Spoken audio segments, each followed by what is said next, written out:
हारी हो सकती है, मरी नहीं। कोई बर्फ की डली नहीं है 70 साल पुरानी पार्टी है जो पिघल जाएगी या सागर नापने जाएगी और नमक में घुल जाएगी। ऐसी पार्टी नहीं है ये। कांग्रेस ने और इस भावना ने इस देश को बनाया है, इस बात को आप कभी मत भूलिए।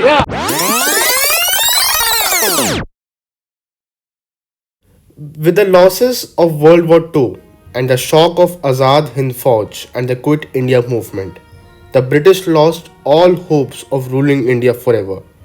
Winston Churchill won the war but lost elections. The new British Prime Minister Clement Attlee said that the work of making a constitution for India and accommodating demands of the Muslim League would begin shortly. Under this, for the first time, a group of 3 cabinet ministers of His Majesty's government arrived in India, and this was called the Cabinet Mission. Cabinet Mission बहुत बड़ा नाम था। ये आए थे India का power transfer करने के लिए from the British government and ultimately to achieve independence. लेकिन इतना आसान नहीं था कांग्रेस और मुस्लिम लीग को एक साथ लाना। वाइसरॉय की शिमला कोठी में मीटिंग हो रही थी और वहां पूरे देश से पॉपुलर पॉलिटिकल फिगर्स आए हुए थे। कांग्रेस की तरफ से आए थे उनके प्रेसिडेंट मौलाना आजाद, साथ में थे पंडित जवाहरलाल नेहरू, सरदार पटेल और खान अब्दुल गफार खान। मुस्लिम लीग की तरफ से थे मोहम्मद अली जिन्ना और साथ में थे Liaquat Ali Khan. They were also the representative of Sikhs, Parsis, Dalit and Christians, and most importantly representing the princely states of India were Bhopal's Nawab, Muhammad Hamidullah, who in those days was the Chancellor of Chamber of Princes. मगर गांधी जी तो आए नहीं। Sir Stafford ने बहुत समझाया कि we still need you in Shimla for discussions. अब मगर गांधी जी बोले what will I do there, I am neither the member of Congress nor the Muslim League. चलिए अब आपको दिखाता हूं कि शिमला में मीटिंग के टाइम क्या हुआ। Friends, the winds of change have swept the old order all over the world, ever since this bloody war has started. And our new Labour government of Britain is of the opinion that the time has come for Indians to decide how they are going to govern themselves. And the purpose of this meeting is to have discussions with all of you. The representatives of British India and the Indian states is to secure a way of framing the constitution of a free India. मैं और मेरे साथी इस वक्त यहाँ पूरे हिंदुस्तान की आज़ादी की पेशकश लिए मौजूद हैं। बाकी मसाइल दोयम हैं जो हम बाद में भी तय कर सकते हैं। अपनी कॉन्स्टिट्यूएंट असेंबली में जो जमा होगी एक आज़ाद हिंदुस्तान के ख्वाब की ताबीर करने के लिए।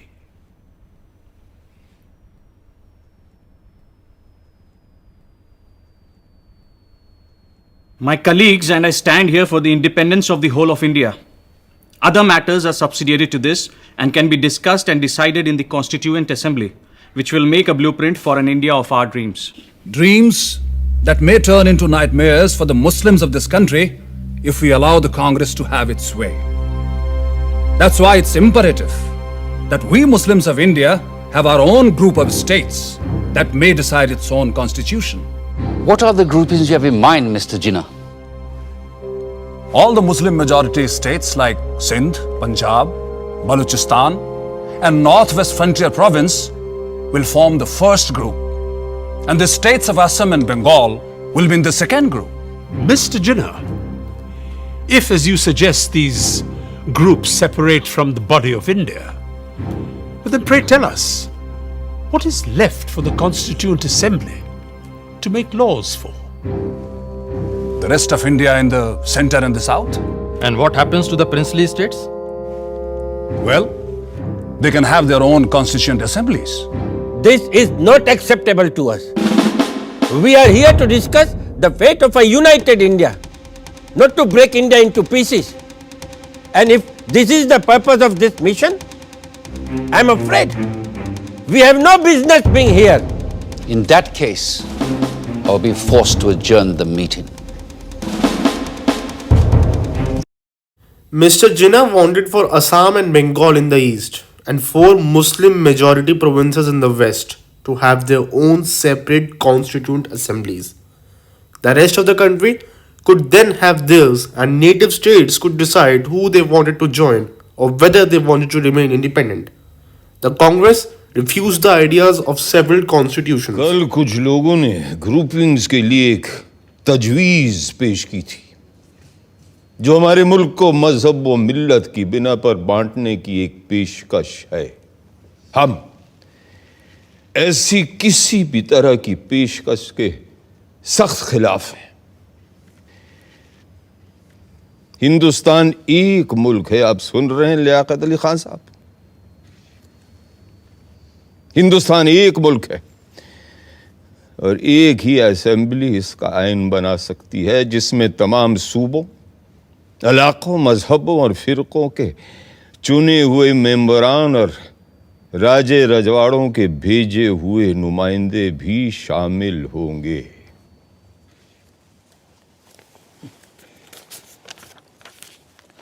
References were made yesterday to groups of provinces arranged on communal lines.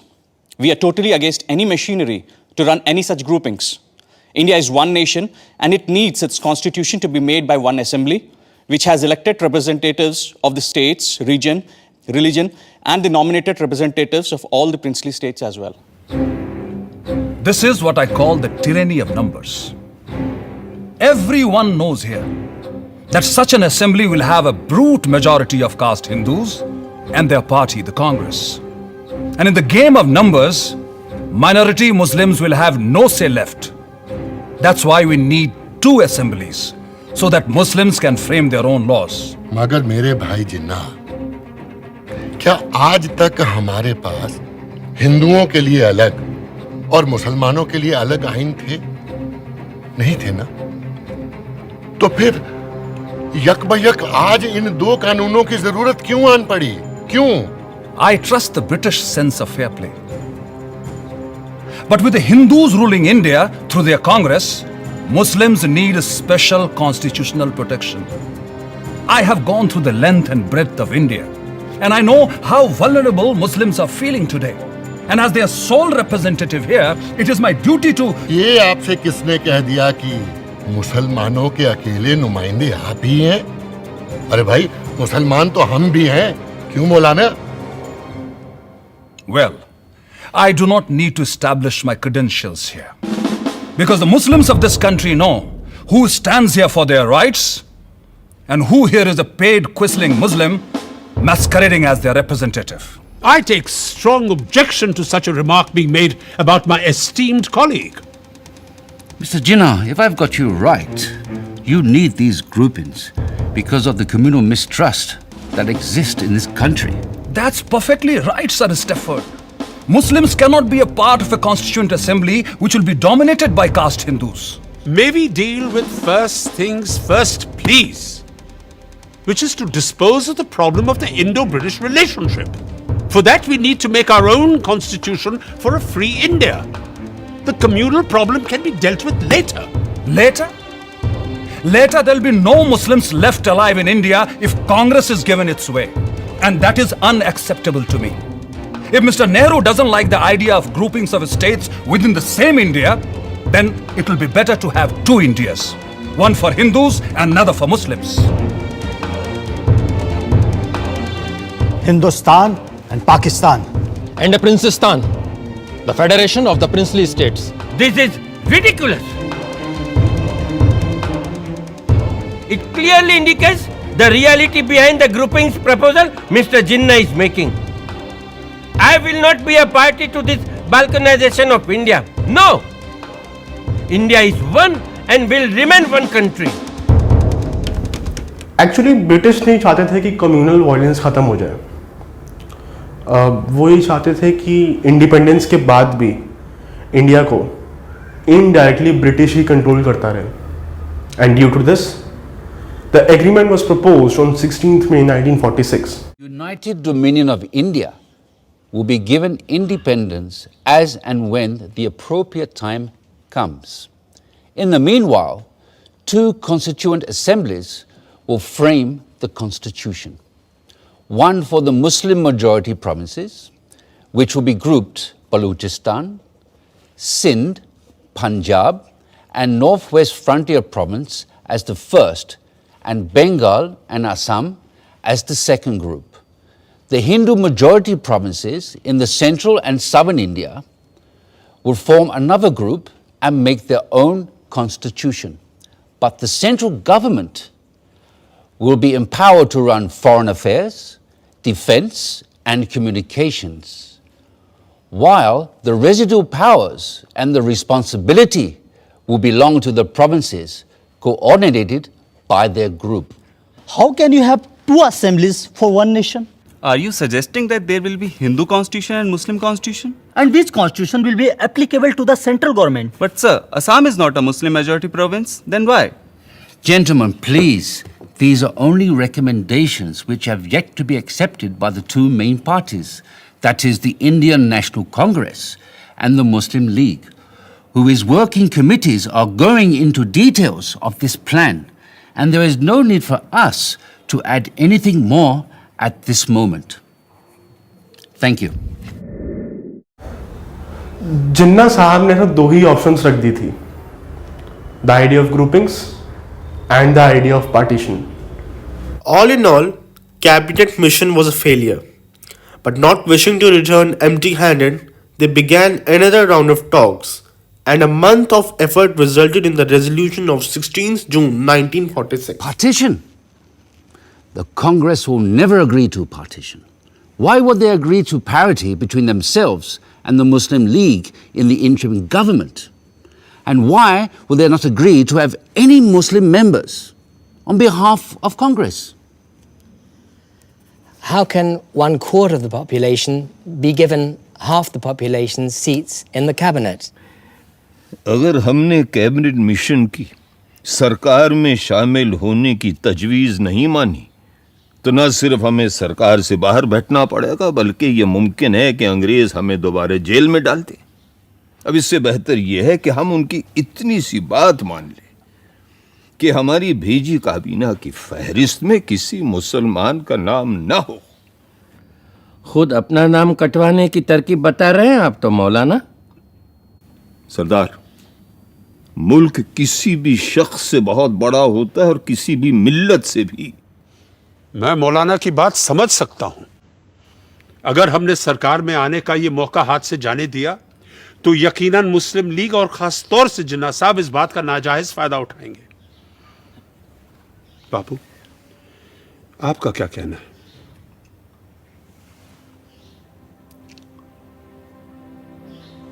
मैं किसी फायदे या नुकसान की बात नहीं जानता। मैं वही बोलूंगा जो मेरी आत्मा का कहना है, और मेरा मानना यह है कि जिन्ना साहब के डर से या सरकार में शामिल होने की जल्दबाजी में अगर हमने कांग्रेस की सूची से मुस्लिम भाइयों के नाम काट दिए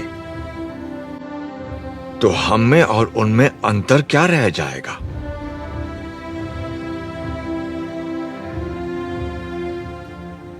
जिन्ना साहब सिर्फ मुसलमानों के नेता हो सकते हैं, पर आप लोग तो सिर्फ हिंदुओं के रहनुमा नहीं है ना? बापू, आपने सही फरमाया, मगर क्रिप्स और उनके साथी अभी रुकने वाले नहीं हैं, और अगर सरकार में शामिल होने के लिए हमें मुसलमानों को अपनी काबीना से खारिज करना भी पड़े तो क्या फर्क पड़ता है? मुझे फर्क पड़ता है, और मेरा ऐसी पार्टी से कुछ लेना देना नहीं हो सकता है। अगर आप लोग सरकार संभालने के लिए इतने उतावले हैं तो बनाइए आप सरकार। मैं दिल्ली छोड़कर जा रहा हूं। बापू, हम आपकी बात समझते हैं, पर अगर इस समय उन्हें फौरन जवाब नहीं दिया तो ये मौका हाथ से निकल जाएगा। अगर यही आप सबका फैसला है तो मैं अपनी हार स्वीकार करता हूं। मुझे अंग्रेजों की नीयत सही नहीं लगती, पर मेरी बात ही सही है, इसका कोई सबूत भी तो नहीं है मेरे पास।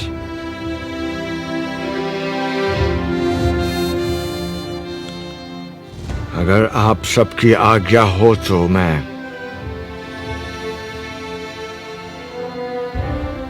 इजाजत चाहूंगा।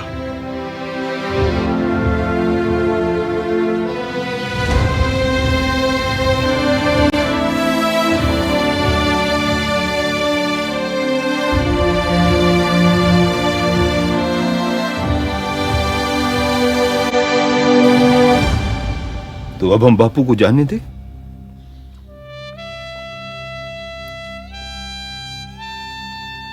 Gandhiji got deeply hurted.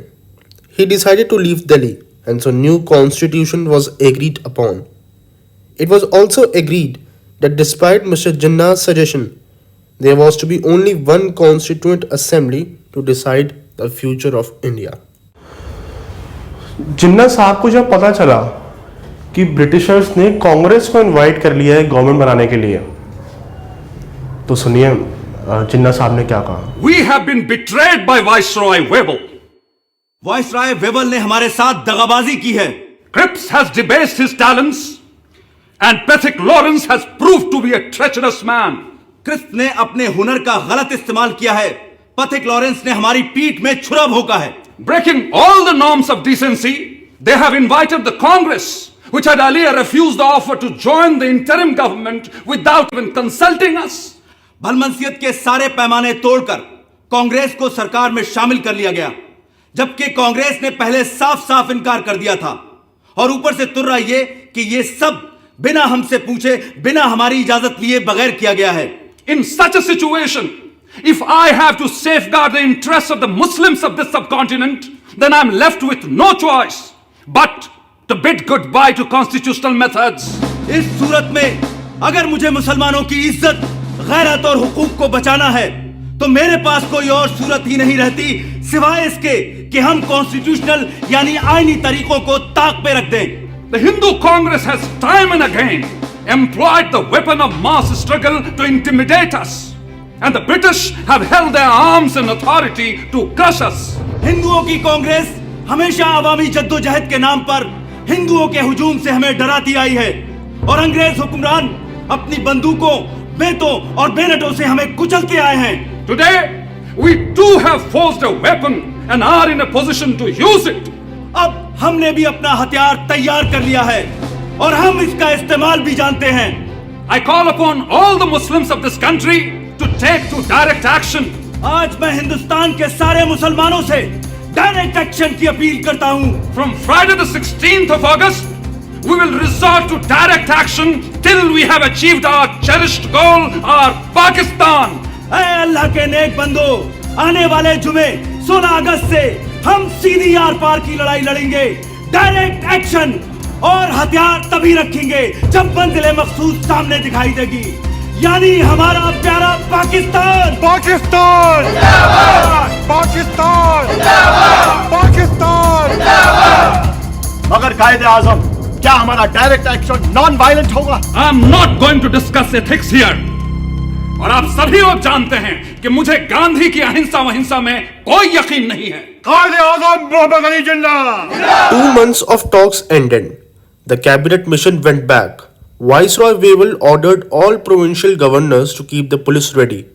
But Bengal's governor, Sir Frederick, informed Wavell that the Muslim League's Prime Minister had declared 16th of August a police holiday. 16th August 1946 was to be a black day in our history. जिन्ना साहब के कहने पर 16 अगस्त की सुबह से ही कलकत्ता की streets पर crime शुरू हो गया, और सिर्फ 3 दिन तक वायलेंस और क्राइम ही चलता रहा। पुलिस छुट्टी पर थी, and more than 4,000 people were killed in 3 days. Bengal में जो हुआ उसके बाद बिहार और बॉम्बे तक फैल गया. एक तरह से हर जगह हिंदू मुस्लिम के राइट चल रहे थे, लेकिन जो ईस्ट बंगाल के नोआखली में हुआ उसने सबको डरा कर रख दिया. सब छोड़ छाड़ के गांधी जी चल पड़े Noakhali. Viceroy Wavell believed that only a government made up of Indians could prevent this war situation. So Pandit Nehru accepted the position of Vice President and Sardar Patel accepted the Department of Home Ministry. Congress president, इसके लिए एक internal working committee बना ली गई और ये decide हुआ कि जो अब प्रेसिडेंट चुना जाएगा वो इंडिपेंडेंट इंडिया का पहला प्राइम मिनिस्टर बनेगा. अब प्रेसिडेंट चुनना था. तब कांग्रेस की वर्किंग कमेटी में थे पंडित जवाहरलाल नेहरू, सरदार पटेल, राजेंद्र प्रसाद, महात्मा गांधी और खान अब्दुल गफ्फार खान. वोटिंग हुई.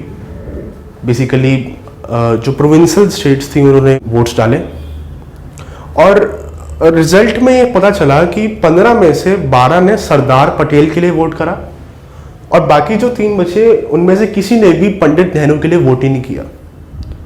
अब ये देखकर पंडित नेहरू से एक्सेप्ट नहीं हुआ कि उनके लिए किसी ने वोट नहीं किया. अब ये गांधी जी के लिए भी एक चैलेंज था. एक्चुअली गांधी जी की भी यही इच्छा थी कि पंडित नेहरू प्राइम मिनिस्टर बने, क्योंकि गांधी जी मानते थे कि पंडित नेहरू मॉडर्न अप्रोच के साथ चलते हैं और हमें एक ऐसे प्राइम मिनिस्टर की नीड है.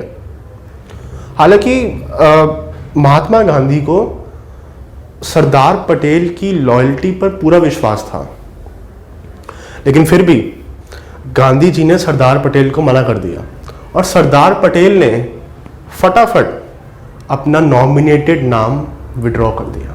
पंडित नेहरू के प्रेसिडेंट बनने के बाद जब जिन्ना साहब के साथ कोई सोल्यूशन नहीं निकला तो पंडित नेहरू ने लंदन जाकर आखिरी चेतावनी दे डाली.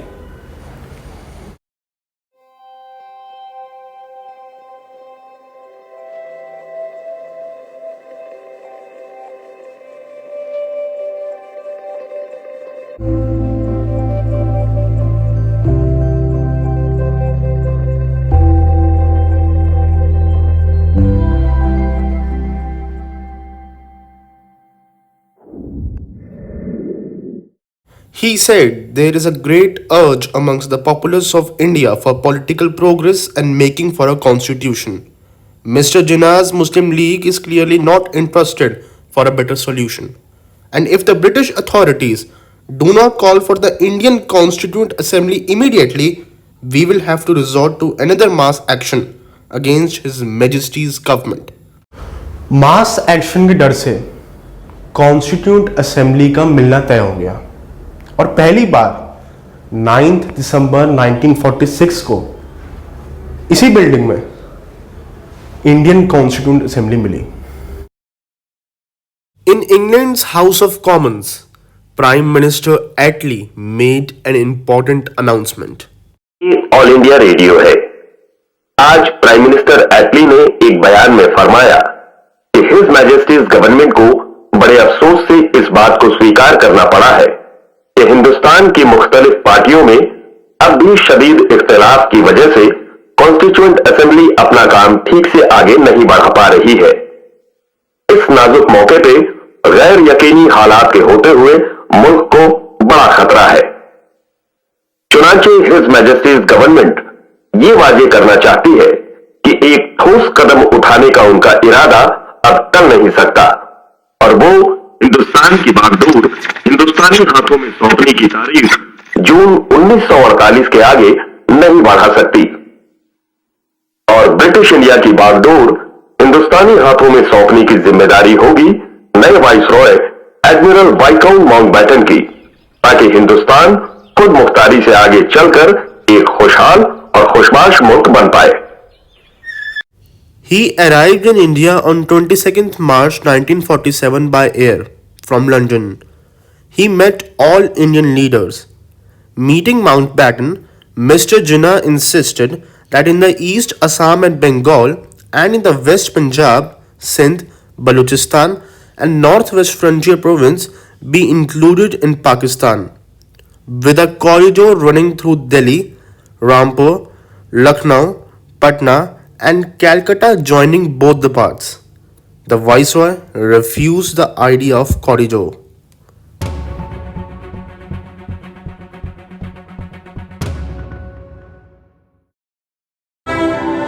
मैं लॉर्ड माउंटबेटन से कहने जा रहा हूं कि अगर जरूरत पड़े तो वो अंतरिम सरकार को बर्खास्त करके जिन्ना को दावत दें और कहें कि वो अपने मन की सरकार कायम कर ले। बस पाकिस्तान बनाने की मांग छोड़ दें। बापू, आप अपनों की बलि चढ़ाकर एक ऐसे आदमी की हिमायत कर रहे हैं जिसने सारी जिंदगी आपका विरोध किया है।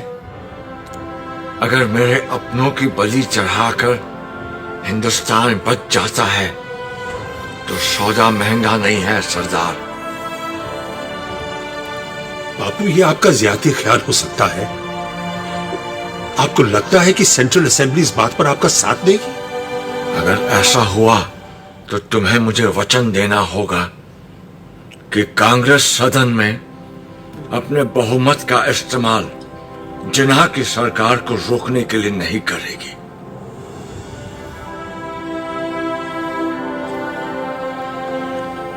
बाबू, मैं हमेशा आपकी बड़ी इज्जत करते आया हूं, लेकिन अब आपकी बात मुझे अजीब लग रही है। फर्ज कीजिए हमने जबान दे भी दी, तो आपको क्या लगता है कि जिन्ना साहब एक पल भी कांग्रेस का यकीन करेंगे? और फिर सदन में इतने सारे लोगों को समझाना क्या आसान होगा कि आप सारे के सारे चुपचाप हाथ पर हाथ धरे तमाशा देखते रहो कि कैसे जिन्ना जैसे तानाशाह की मनमर्जी चलती है? ना ना ना, ऐसे पागलपन के स्वांग में हिस्सा लेने के बजाय मैं सभा से इस्तीफा देना पसंद करता हूँ। बापू, लॉर्ड माउंटबेटन खुद जानते हैं कि इन हालात में मुस्लिम लीग को सरकार बनाने देना बिल्कुल फजूल की बात होगी। शायद आप लोग बेहतर समझते हैं,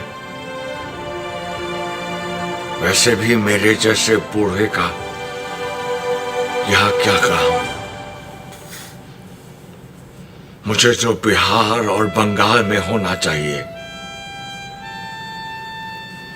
जहां दंगे फिर भड़क रहे हैं। यहां तो आप लोग हैं ही दिल्ली संभालने के लिए। पार्टीशन को रोकने के लिए गांधी जी किसी भी हद तक जा सकते थे, फिर चाहे वो कांग्रेस को हटाकर मुस्लिम लीग को लाने की बात क्यों ना हो। कॉन्स्टिट्यूंट असेंबली के सेशंस तो साथ साथ चल ही रहे थे।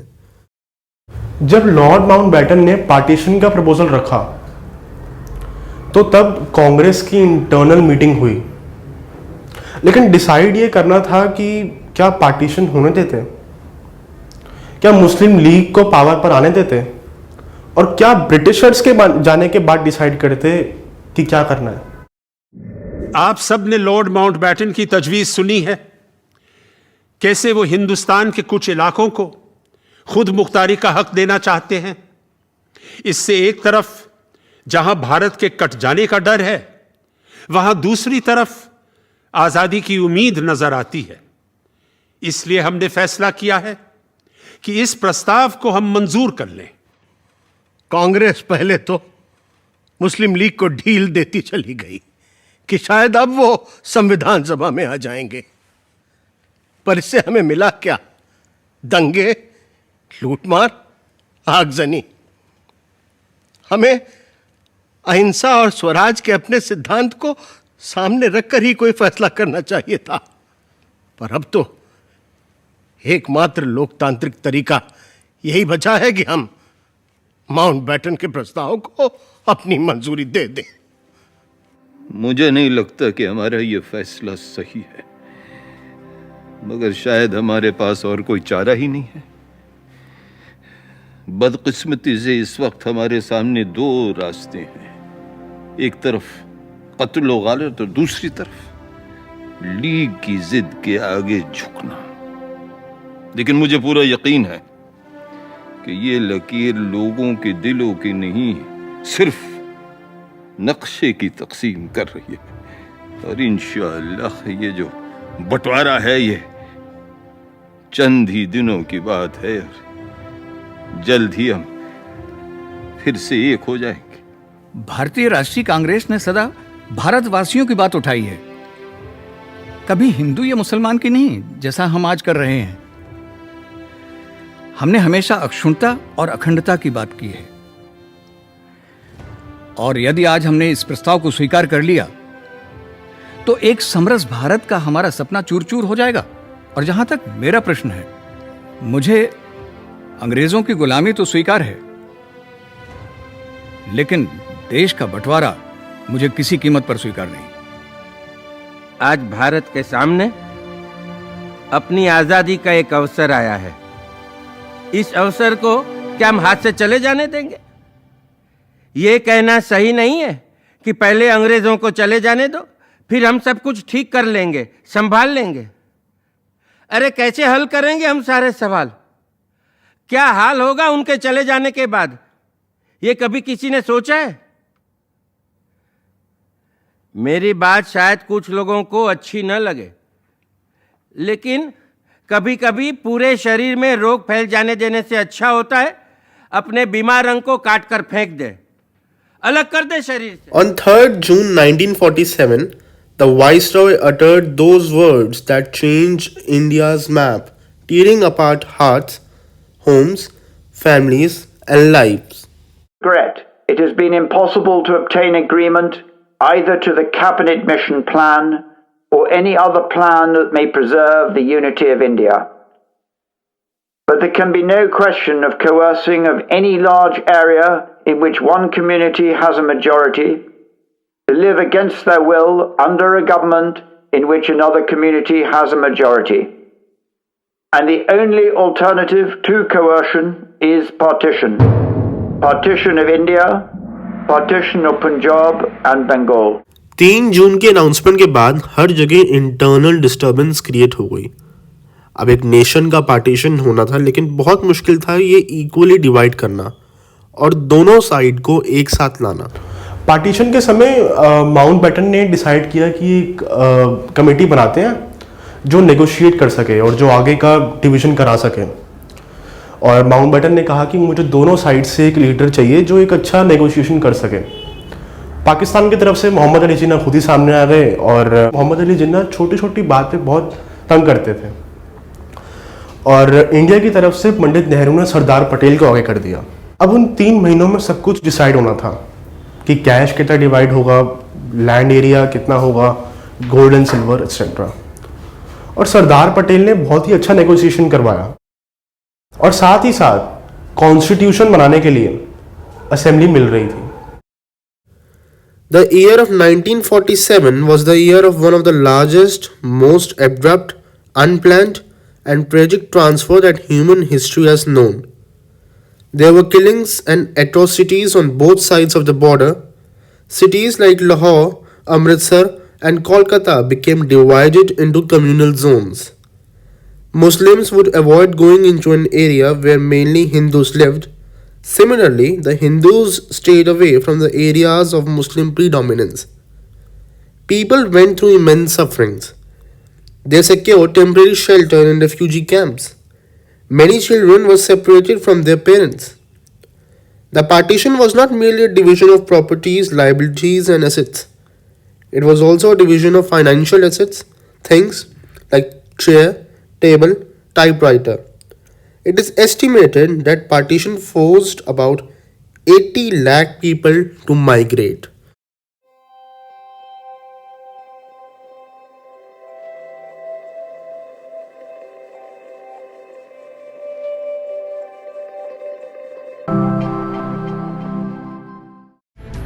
उसके बाद में जब ब्रिटिश आए तब उनके साथ हमारी संधियां हुई। What was the context of the treaty rights, the treaties between the Indian states and British India and the British? जैसे आप सूरी स्टेट की ही ट्रीटी लें, signed in September 1823 with the British, वो क्या कहती है? It is a treaty of दोस्ती London a treaty between two sovereign states, a treaty between two heads of states, and उसके अंदर it was a treaty of friendship on equal status. That Sirohi state will respect the British rule, the British rule will respect Sirohi state, they will not interfere in each other's administration, and that British guarantees peace in India between Sirohi state and its neighboring states. एक बात की मैं तारीफ करता हूँ, हालांकि वो विदेशी थे, कि जब ब्रिटिश पार्लियामेंट ने इंडियन इंडिपेंडेंस एक्ट पास किया, in that they were 100% fair. उन्होंने क्या पास किया? Our treaty rights with the Indian states are hereby terminated and they revert to status quo ante. जो इनकी परिस्थिति हमारे साथ संधि करने से पूर्व थी, वहां वो वापस पहुंचते हैं. Means they become sovereign independent states. उन्होंने हमारे साथ उसके अंदर कहीं दगाखोरी नहीं की, मैं तो नहीं मानता. जाने से पहले ब्रिटिश ने अपना डिसीजन दिया. उन्होंने कहा कि जो स्टेट्स इंडिपेंडेंट रहना चाहती हैं वो इंडिपेंडेंट रह सकती हैं. इसका नतीजा ये हुआ कि हमें इंडिपेंडेंस तो मिल रही थी, लेकिन कंट्री बिखरने वाली थी. और पाकिस्तान बनाने वाले कायदे आजम मोहम्मद अली जिन्ना इस बात का पूरा फायदा उठाने में लग गए. जिन्ना साहब का यह मकसद था कि इंडिया हमेशा कमजोर रहे, और इस सिचुएशन में सिर्फ लॉर्ड माउंटबेटन ही इंडिया की हेल्प कर सकते थे. वीपी मेनन वाइसरॉय के एडवाइजर थे. उन्होंने माउंटबेटन को समझाया, सर अभी तो हमने ट्रांसफर ऑफ पावर का ऐलान भी नहीं किया है और 8,000 से ज्यादा लोग मारे जा चुके हैं. अगर हमने इसे रोकने की कोशिश नहीं की तो आज की पीढ़ी तो क्या, आने वाली पीढ़ी भी हमें इसके लिए जिम्मेदार ठहराएगी. सर अभी तो सिर्फ पंजाब और बंगाल में ये राइट्स फैले, अगर प्रिंसली स्टेट में फैलेंगे तो हम क्या करेंगे? So I would suggest sir, you will have to intervene to stop any further fragmentation. Soon he agreed the suggestion. Sardar Patel met Viceroy Mountbatten. 565 princely states थी, और उसमें से ज्यादातर इंडिपेंडेंट होने का सपना देख रही थी. इंडियन डेमोक्रेसी से उन्हें बहुत ही डर लग रहा था.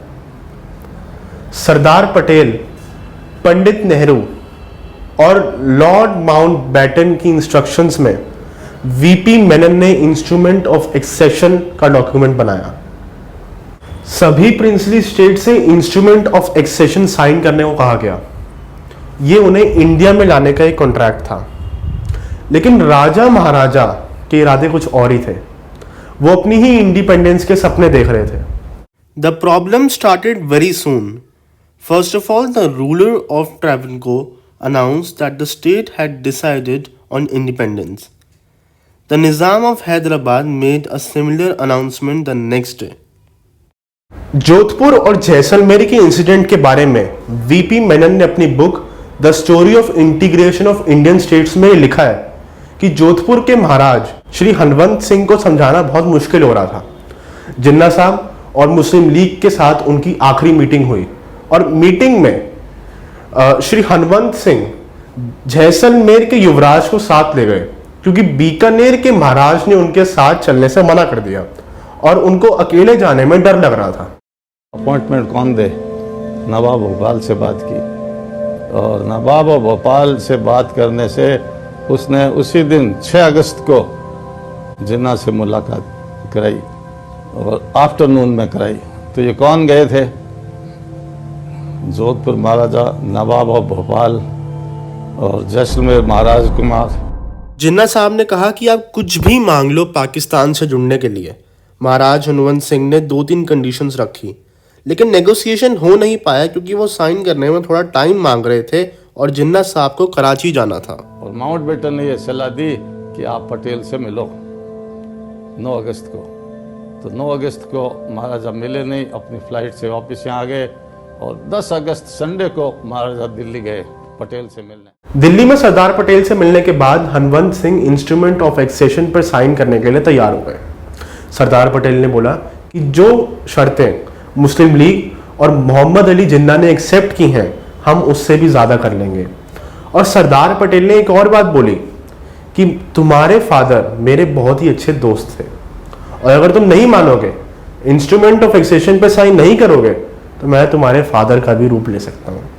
और Hanumant Singh instrument of accession पे साइन करने के लिए तैयार हो गए। जोधपुर की तो प्रॉब्लम सॉल्व हुई। अब जोधपुर इंडिया के साथ मिल चुका था। Manipur. A few days before independence, the Maharaja of Manipur, Bodh Chandra Singh, signed the instrument of accession with the Indian government on the assurance that the internal autonomy of Manipur would be maintained. Now the next session of the Constituent Assembly was to begin on a historic day, 15th August 1947.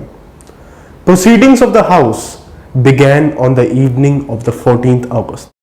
On that day, Dr. Rajendra Prasad, the chairman of the House, also expressed his views on independence. Doctor Rajendra Prasad के बोलने के बाद पंडित नेहरू ने बोलना शुरू किया। Twist with destiny, एक English speech जो कि कॉन्स्टिट्यूएंट असेंबली के सामने हमारे फर्स्ट इंडिपेंडेंट इंडिया के प्राइम मिनिस्टर ने दी।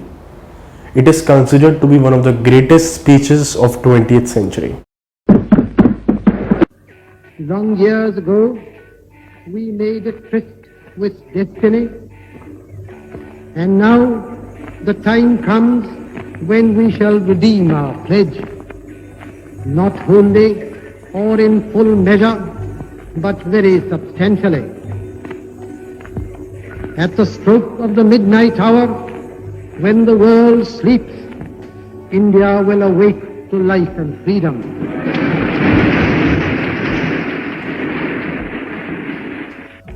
A moment comes, which comes but rarely in history, when we step out from the old to the new, when an age ends, and when the soul of a nation, long suppressed, finds utterance. जब 12 बजे तब pledge ली गई, तब पूरा India खुशी मना रहा था, लेकिन साथ ही साथ पार्टीशन का दुख भी था। प्लेज लेने के बाद नेशनल फ्लैग सबके सामने पेश किया गया, और फिर उसके बाद कॉन्स्टिट्यूएंट असेंबली में पहली बार नेशनल एंथम हुई। To welcome the first morning of independent India, every prominent Indian was present in Delhi except one, Mahatma Gandhi. 15 अगस्त को गांधी जी ने किसी भी सेलिब्रेशन में पार्ट नहीं लिया। वो हिंदू मुस्लिम राइट्स को रोकने के लिए कोलकाता में थे। His presence in Kolkata greatly improved the situation. India के सामने एक और बड़ी प्रॉब्लम बची हुई थी, हैदराबाद। और हैदराबाद के निज़ाम मिर उस्मान अली बहादुर, वैसे उनका नाम तो इससे भी काफ़ी बड़ा था, लेकिन निज़ाम साहब ने ये अनाउंस कर दिया कि वे किसी भी हालात में हैदराबाद को हिंदुस्तान से नहीं जोड़ेंगे। और उनके साथ थे कासिम रफजी, जो उनके एडवाइजर थे। Its ruler carried the title Nizam, and he was one of the world's richest man. The Nizam wanted an independent status for Hyderabad. नवंबर 1947 में निज़ाम के बहुत ही खास कासिम रफजी दिल्ली आए, लेकिन किसी से बातचीत करने नहीं, बल्कि धमकी देने। साफ साफ कह दिया है, दो मुल्कों में समझौता होता है, वैसे ही समझौता हम आपके साथ कर सकते हैं, आपकी सहूलियत के लिए। हैदराबाद कभी भी अपनी खुद मुख्तारी और आजादी को आपके पैरों तले नहीं रख सकता। बेहतर यही है कि आप अपना ये सपना छोड़ दें। हैदराबाद का इतिहास इस बात की गवाही नहीं देता कि आप कभी आजाद मुल्क रहे। हैदराबाद हमेशा हिंदुस्तान की रियासत रहा है, और अब जब अंग्रेज हिंदुस्तान छोड़ के चले गए, वैसे ही हैदराबाद को अपना निजाम आवाम के हाथ में देना होगा। इसी में आपके और आपके निजाम की भलाई। पटेल साहब, आप हमारी फिक्र ना करें तो अच्छा है। वो दिन दूर नहीं, हैदराबाद की सरहद को अरब सागर की लहरें छुएगी और असफ जाही निजाम का झंडा लाल किले पर लहराएगा। पटेल साहब, निजाम की मांगों को न माना गया तो रियासत में हिंदुओं के लिए मुश्किलें आ सकती हैं। कासिम साहब, आप अगर खुदकुशी ही करने की सोच रहे हैं तो आपको कोई कैसे रोक सकता है? पटेल साहब, आप सरदार दिल्ली के हैं। हैदराबाद में हजारों सालों से आसफ जई झंडा बुलंद है। दुनिया की कोई भी ताकत उसे नीचे उतार नहीं सकती। कासिम रफजी और सरदार पटेल की ये पहली और आखिरी मीटिंग थी। हैदराबाद में वही होता था जो कासिम रफजी चाहते थे, और बड़ी मुश्किल से इंडियन गवर्नमेंट ने हैदराबाद के साथ स्टैंड स्टिल एग्रीमेंट साइन किया, जिसकी वजह से जो काम हैदराबाद और बाकी इंडिया में होता था वो वैसे ही 1 साल तक चलता रहेगा। लेकिन हैदराबाद के नवाब ने इंस्ट्रूमेंट ऑफ एक्सेशन साइन करने से बिल्कुल मना कर दिया था। अभी ये इंडिया के लिए भी बहुत बड़ी प्रॉब्लम थी, क्योंकि बिना इंस्ट्रूमेंट ऑफ एक्सेशन साइन किए हैदराबाद इंडिया में मिल नहीं सकता था। In the mean time a movement of the people of Hyderabad state against the Nizam's rule gathered force. The Nizam responded by unleashing a paramilitary force known as Razakars on the people. The atrocities and the communal nature of the Razakars knew no bounds. The central government had to order the army to tackle the situation.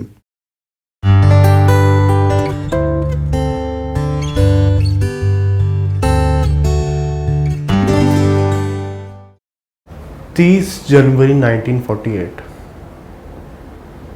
एक ऐसा दिन जिस दिन हमने अपने एक महान leader को खोया, महात्मा गांधी।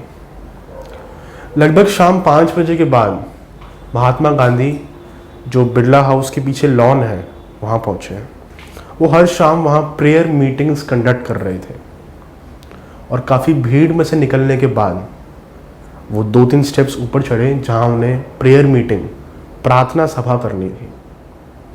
और ऊपर चढ़ने के बाद काफ़ी भीड़ में से निकलकर नाथूराम गोडसे, जो एक हिंदू नेशनलिस्ट और एक्सट्रीमिस्ट थे, उनके सामने आते हैं, उनके पैर छूते हैं, और पैर छूने के बाद गांधी जी को 3 बार गोली मार देते हैं। गोली लगने के बाद गांधी जी को एक बिरला हाउस में एक रूम में लाया जाता है, लेकिन तब तक उनकी डेथ हो चुकी होती है। Godse considered Gandhi to have been too accommodating to Muslims during partition of India. ये जो नेशन बिल्डिंग का प्रोसेस था, ये पार्टीशन और इंटीग्रेशन ऑफ प्रिंसली स्टेट से खत्म नहीं हुआ। The main challenge was to draw the boundaries of the Indian states. Linguistic principle. Linguistic principle was chosen as the basis of reorganizing states. Linguistic reorganization provided a uniform base to the nation and strengthened the unity of nation. Linguistic states promoted the principle of unity in diversity, a distinct feature of nation. ये organisation of states on the linguistic basis की बात तो खत्म हुई, लेकिन असली कहानी तो अब शुरू होती है। इलेक्शंस, पंडित नेहरू, कांग्रेस।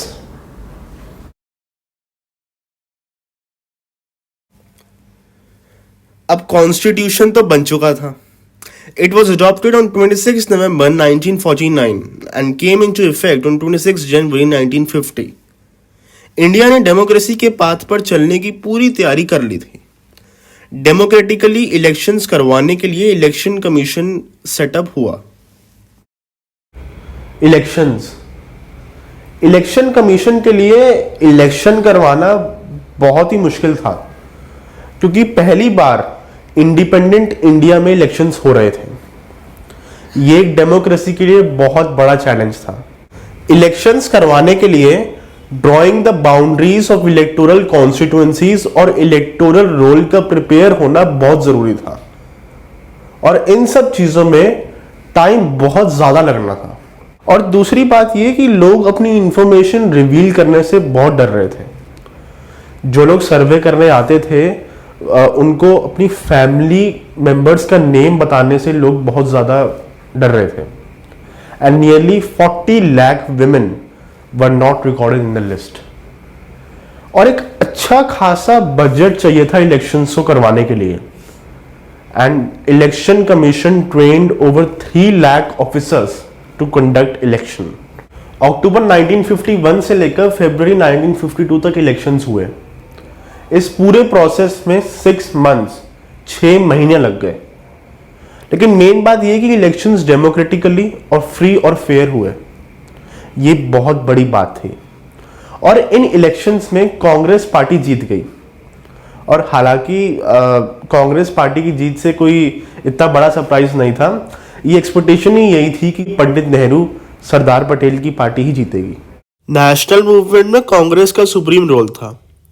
पंडित नेहरू तो आप यूं समझ लीजिए कि इंडियन नेशनल कांग्रेस के राइट हैंड थे।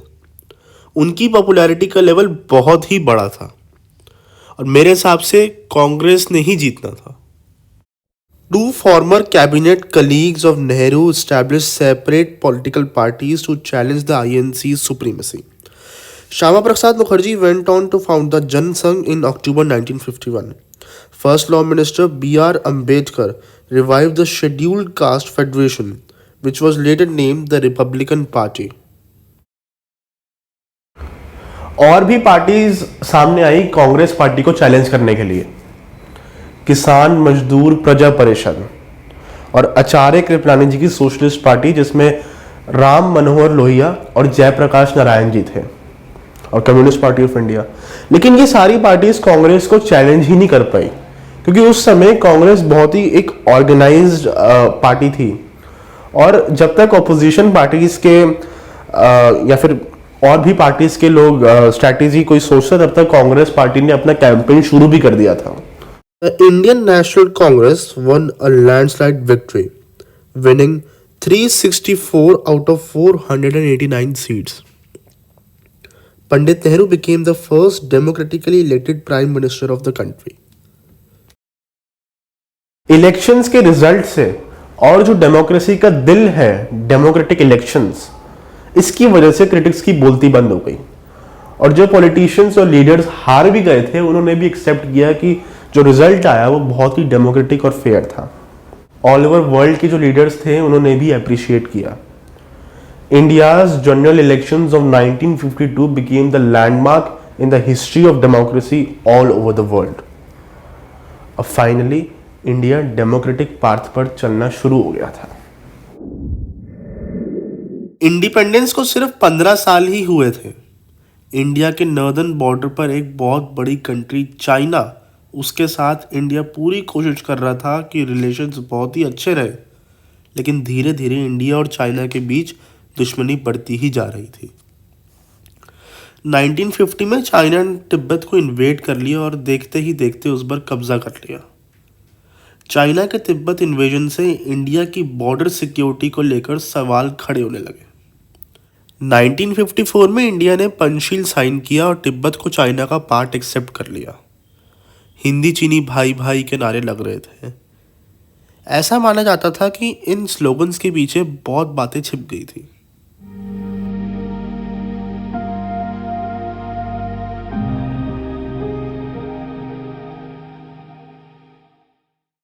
नाइनटीन 1957 में हालात और ख़राब हो गए जब चाइना ने तिब्बत तक अक्साई चीन के बीच से जाने वाली रोड बना ली। तब पीएम ने चाओ एन लाई, जो चाइना के प्रीमियर थे, उनको लेटर लिखा। जवाब में चाइना ने कहा कि इंडिया और चाइना के बीच कोई बॉर्डर इशू पहले डिस्कस ही नहीं हुआ है। चाइना का एटीट्यूड बदल रहा था। तिब्बत में भी चाइना के अगेंस्ट प्रोटेस्ट हो गए। तिब्बत के हेड दलाई लामा भागकर इंडिया आ गए और इंडियन गवर्नमेंट ने परमिशन भी दे दी। दलाई लामा के आने के बाद इंडो चाइना रिलेशंस और ख़राब हो गए।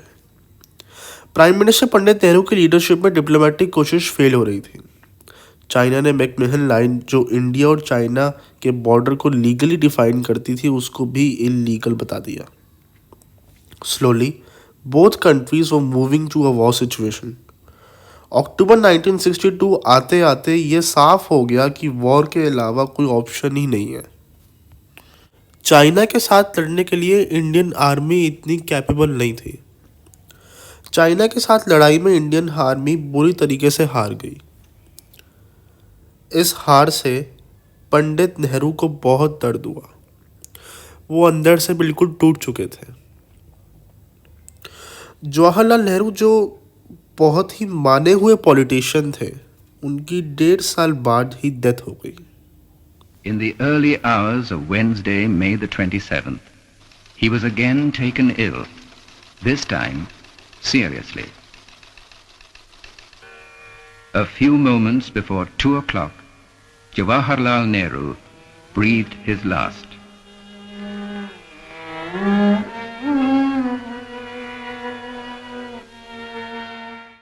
जवाहरलाल नेहरू की डेथ के बाद ये सवाल उठा कि नेहरू के बाद कौन। पंडित नेहरू की डेथ के सिर्फ 2 घंटे बाद कांग्रेस पार्टी के सबसे बड़े माने हुए नेता गुलजारी लाल नंदा जी को केयर टेकर प्राइम मिनिस्टर बना दिया गया। लेकिन सवाल ये था कि नेहरू के बाद कौन। इस सवाल का जवाब सिर्फ एक इंसान दे सकता था, के कामराज, जो उस समय कांग्रेस प्रेसिडेंट थे। कामराज के सामने एक सबसे बड़ी चुनौती ये थी कि कोई ऐसा नेता बने जो नेहरू के लेगेसी को लेकर आगे बढ़ा सके, जो कांग्रेस को नेतृत्व दे सके ऐसे मौके पर जब कांग्रेस की स्थिति अच्छी नहीं थी। आप जानते हैं कि 3 दिनों से मैं देश भर के नेता से बात कर रहा था, जिससे कि किसी एक नाम पर एक राय बन जाए और वोटिंग की नौबत न आए। आप कांग्रेस के अध्यक्ष हैं, लोगों की राय जानने या एक मत बनाने का काम आपको नहीं करना चाहिए था। आपकी राय से दूसरे लोग प्रभावित होंगे। आपने आम राय जानी नहीं है, खुद बनाई है, पक्षपात किया है आपने। मैंने सोचा कि अगले प्रधानमंत्री का नाम पब्लिक हो जाए उससे पहले हम आपको अपना विचार बता दें। ज्यादातर कांग्रेस के नेता लाल बहादुर शास्त्री के पक्ष में हैं। अगले प्रधानमंत्री के रूप में वो उन्हीं को देख रहे हैं। हाँ, आप तो शुरू से ही शास्त्री के पक्ष में थे। हम चाहते हैं कि शास्त्री के नाम पर आप भी सहयोग करें। वोटिंग से कांग्रेस की छवि पर असर पड़ेगा। मोरारजी देसाई, जो कांग्रेस के बड़े पॉलिटिशियन थे, पंडित नेहरू के कैबिनेट में फाइनेंस मिनिस्टर रह चुके थे, उन्होंने कांग्रेस पार्टी की मेजॉरिटी की राय मान ली। On 2 June 1964, Congress parliamentary committee formally declared Lal Bahadur Shastri as a leader of Congress and prime minister of India. K Kamaraj ने कांग्रेस पार्टी को प्राइम मिनिस्टर ऑफिस से ऊपर रख दिया, जिसका रिजल्ट ये निकला कि अब लाल बहादुर शास्त्री कोई भी बड़ा डिसीजन कांग्रेस पार्टी से बिना पूछे नहीं ले सकते थे। Shastri's greatest movement came when he led India in the 1965 Indo-Pak War. Although the two countries fought to stand off, the conflict is seen as strategic and political defeat for Pakistan. The war formally ended with the Tashkent Agreement on 10th of January 1966. ये आकाशवाणी है। अब आप अशोक वाजपेयी से समाचार सुनिए। बहुत दुख के साथ कहना पड़ रहा है कि कल रात हमारे प्रधानमंत्री श्री लाल बहादुर शास्त्री का ताशकंद में हृदय गति रुक जाने से निधन हो गया। 11 जनवरी 1966 ताशकंद में लाल बहादुर शास्त्री जी की डेथ हो गई। इंडिया खबर आई तो लोग हैरान हो गए। उनकी डेथ की असली वजह क्या थी, उस पर तो आज भी चर्चा होती है। उनकी डेथ से इंडियन पॉलिटिक्स ने फिर एक नया मोड़ ले लिया।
अब पीएम की चेयर के लिए दो नाम आ रहे थे, मोरारजी देसाई और पंडित नेहरू की बेटी इंदिरा गांधी। कामराज जी, अगर आप प्रधानमंत्री बनना चाहें तो हमारा पूरा समर्थन है आपके पास।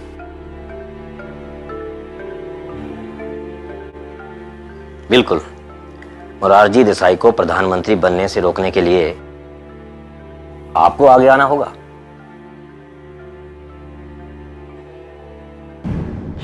मुझे लगता है कि आपको फैसला कर लेना चाहिए, इससे हमें आपका समर्थन बनाने में आसानी होगी। मिश्रा जी, मुझे प्रधानमंत्री नहीं बनना चाहिए, मुझे कांग्रेस का अध्यक्ष ही रहने दीजिए। ऐसा है, अगर आपको चुनाव नहीं लड़ना है तो आप अपना समर्थन इंदिरा जी को क्यों नहीं देते? आपकी राय सही है, गुलजारी लाल नंदा मोरारजी देसाई को हरा नहीं पाएंगे। हमें इंदिरा गांधी के नाम पर विचार करना चाहिए। अगर आप चाहें तो मैं मुख्यमंत्रियों की मीटिंग बुलाकर इंदिरा जी के लिए समर्थन जुटा सकता हूं। इससे पार्टी में आपकी भी पकड़ मजबूत होगी।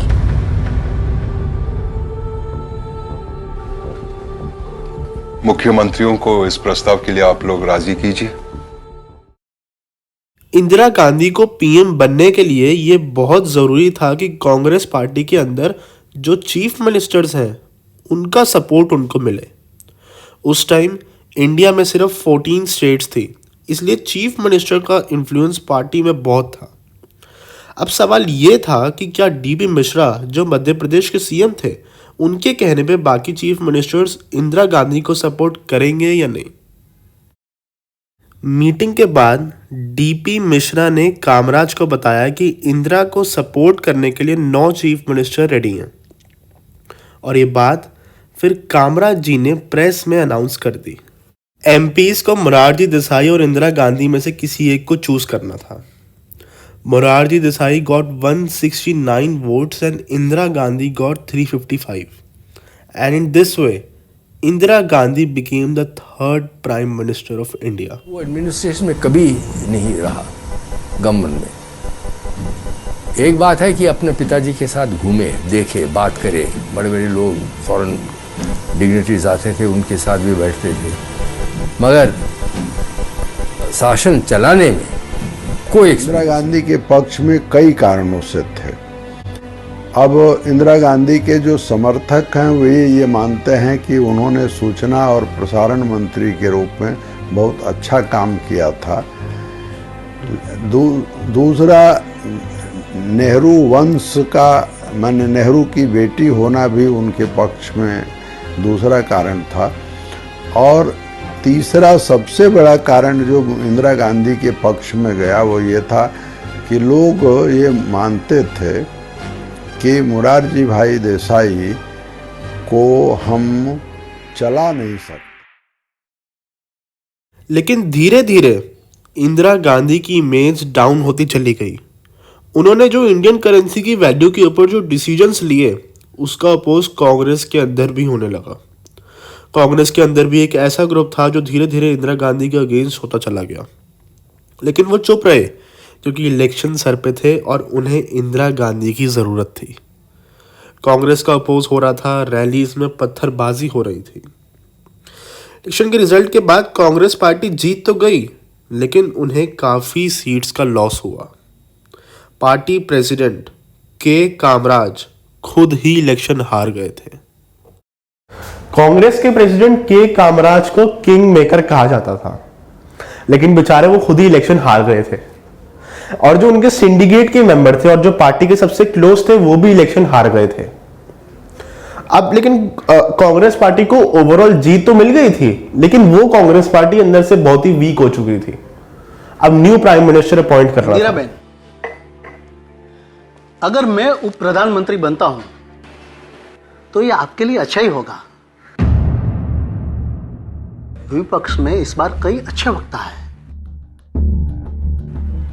क्योंकि आप अभी नहीं हैं और मैं आपसे कहीं ज्यादा अनुभवी हूं। ऐसे में विपक्ष को जोरदार तरीके से जवाब मैं ही दे सकता हूं। मैं मोरारजी देसाई जी को नंबर 2 पोजीशन देने के लिए तैयार हूं, लेकिन किसे क्या पोर्टफोलियो दिया जाना चाहिए ये पहले से तय नहीं किया जा सकता है। और जहां तक प्रधानमंत्री पद का सवाल है, जब तक मेरे खिलाफ कोई अविश्वास प्रस्ताव नहीं आता,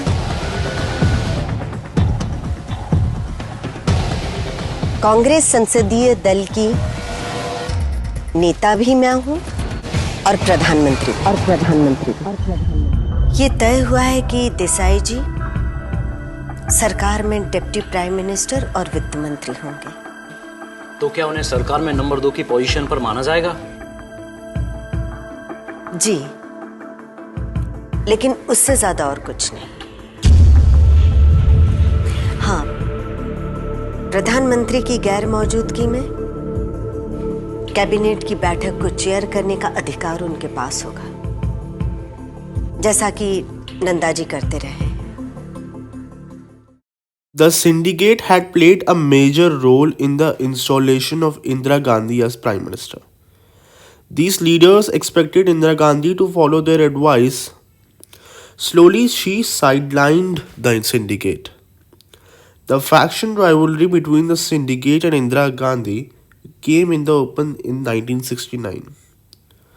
Following President Zakir Husain's death, the post of President of the India felt vacant that year. Indira Gandhi चाहती थी कि हम राष्ट्रपति का उम्मीदवार उस आदमी को बनाएं जिससे उनका रेपो ठीक हो, लेकिन कांग्रेस की जो पूरी लीडरशिप थी वो नीलम संजीव रेड्डी के नाम का समर्थन कर रही थी। नीलम संजीव रेड्डी आंध्र के बड़े नेता थे और उस समय लोकसभा के स्पीकर भी थे। संजीव रेड्डी एक बहुत महत्वपूर्ण व्यक्ति थे उस ग्रुप के, और दक्षिण में संजीव रेड्डी को बहुत मान्यता प्राप्त थी।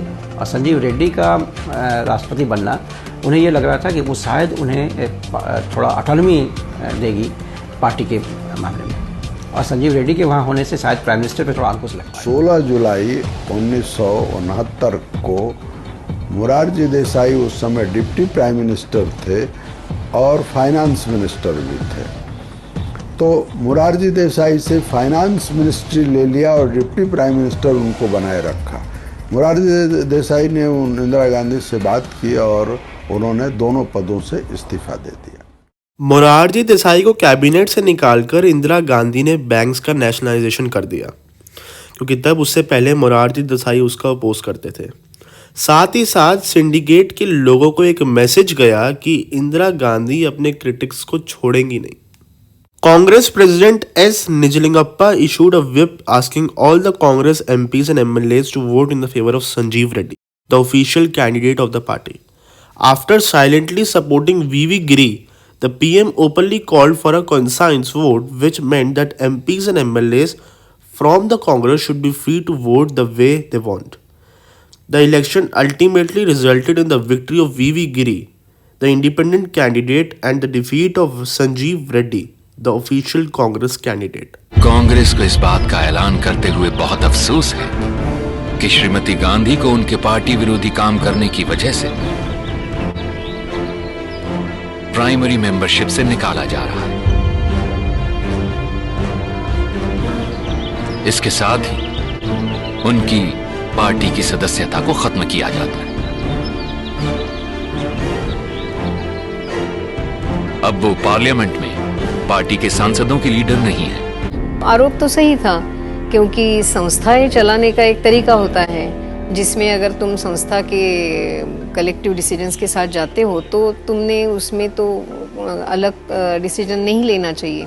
जो मिसेस गांधी ने किया था कि उन्होंने दूसरे कैंडिडेट को बाहर से अपना सपोर्ट दिया था। अगर वो पक्ष में है तो ये कैसे करती है, तो ये it was a breach of party discipline. तो उनको ये आरोप करके उनको निकालना, यही एक उनके सामने चॉइस था। कांग्रेस स्प्लिट हो चुकी थी, कांग्रेस ओ और Congress R. Congress O basically syndicate के लोग और कांग्रेस आर इंदिरा गांधी के। पार्टी के टूटने के बाद इंदिरा गांधी ने पार्लियामेंट में अपनी मेजॉरिटी को जस्टिफाई किया। सीपीआई, डीएमके, अकाली दल, इंदिरा गांधी पहले से और ज्यादा स्ट्रांग हो चुकी थी। She emerged as a national leader. 1971 के इलेक्शन के लिए इंदिरा गांधी ने गरीबी हटाओ का नारा दिया, जबकि ऑपोजिशन वाले लोग बोल रहे थे इंदिरा हटाओ, और उसके काउंटर वेट में चल रहा था गरीबी हटाओ। तो इंदिरा गांधी ने ये स्लोगन देके आधी लड़ाई वहीं पर जीत ली। और जब इलेक्शन के रिजल्ट आए तो इंदिरा गांधी ने सारे रिकॉर्ड तोड़ दिए। 518 में से इंदिरा गांधी की कांग्रेस को 352 सीट्स मिल गई। Elections of 1971, Congress had given the slogan of "Garibi Hatao." However, the social and economic condition in the country did not improve much after 1971 and 1972. Prices increased by 23% in 1973 and 30% in 1974. अब अगली कहानी जो है, इसमें Indian democracy jail के अंदर बंद हो गई थी। 1971 इसी साल हुए इलेक्शन में इंदिरा गांधी ने गरीबी हटाओ का नारा दिया था। इस नारे ने ऑपोजिशन को धूल चटा दी थी। इसी साल दिसंबर में पाकिस्तान के साथ लड़ाई में इंडिया ने एक बड़ी जीत हासिल की थी। इंदिरा गांधी की पॉपुलैरिटी बढ़ चुकी थी, लेकिन सुप्रीम कोर्ट ने उनके 2 बड़े डिसीजंस पर रोक लगा दी। बैंक्स नेशनलाइजेशन और पुराने राजाओं को मिलने वाली पेंशन को खत्म करने का डिसीजन। इंदिरा गांधी ने कॉन्स्टिट्यूशनल अमेंडमेंट्स करने की कोशिश की थी, लेकिन सुप्रीम कोर्ट में ये कहा गया कि parliament basic structure of constitution को चेंज नहीं कर सकता। उस समय लेजिस्लेचर और जुडिशरी के बीच में काफी राइवलरी चल रही थी। कुछ केसेस में तो ये बात भी सामने आई कि जुडिशरी को इनडायरेक्ट कंट्रोल करने के लिए सीनियर जजेस को इग्नोर करके किसी और को जज बना दिया गया, और जो जुडिशियल डिसीजंस लिए गए वो गवर्नमेंट के फेवर में थे। इसको अपोज करने के लिए जयप्रकाश नारायण जी खड़े हुए। वही जयप्रकाश नारायण जिनकी क्विट इंडिया मूवमेंट में एक इंपॉर्टेंट पोजीशन थी, जो इंडिपेंडेंस के बाद पॉलिटिशियन बनने के बजाय सोशल वर्कर बन गए थे। जयप्रकाश नारायण ने इंदिरा गवर्नमेंट के अगेंस्ट काफी रैलीज ऑर्गेनाइज की। एक तरफ थी इंदिरा गांधी और दूसरी तरफ से जयप्रकाश नारायण। 1971 के इलेक्शंस में इंदिरा गांधी 1 लाख से ज्यादा वोट से जीती थी, लेकिन रायबरेली से उनके अगेंस्ट इलेक्शन लड़ने वाले राज नारायण ने इलाहाबाद में उनके खिलाफ केस कर दिया। राज नारायण के लॉयर थे शांति भूषण। इंदिरा गांधी ने अपना चुनाव जीतने के लिए गैर कानूनी तरीकों का इस्तेमाल किया है, जो रिप्रेजेंटेशन ऑफ पीपल एक्ट उन चीज़ों को करप्ट प्रैक्टिस करते हैं। जैसे कि यशपाल कपूर जो इनके सचिव थे और इन्होंने कहते हैं बाद में इस्तीफा दिया, तो वो गजटेड ऑफिसर थे सरकार के और वो काम नहीं कर सकते थे किसी कैंडिडेट के लिए, तो उन्होंने इस्तीफा देने से पहले ही इनके लिए काम करना शुरू कर दिया। इस मैटर की हियरिंग जस्टिस जगमोहन लाल सिन्हा कर रहे थे। 18 मार्च 1975 इंदिरा गांधी इसी दिन कोर्ट में आई। इंदिरा गांधी को लगभग 5 घंटे तक क्वेश्चंस के आंसर देने पड़े। इंदिरा गांधी और उनके सपोर्टर्स को लगने लगा कि इलाहाबाद हाई कोर्ट का डिसीजन उनके अगेंस्ट जा सकता है। 12 जून 1975 ये दिन डिसीजन का था। Madam, they have unseated you. 6 साल के लिए आपके चुनाव लड़ने पर प्रतिबंध लगा दिया गया है।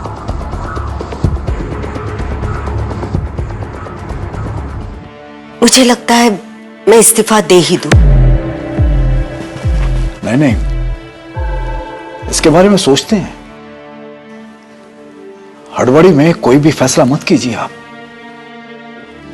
अगर आप चाहें तो थोड़े समय के लिए, जब तक कि ये सुप्रीम कोर्ट में ये अपील का मामला निपट नहीं जाता है, आप कांग्रेस अध्यक्ष की कुर्सी संभाल लीजिए।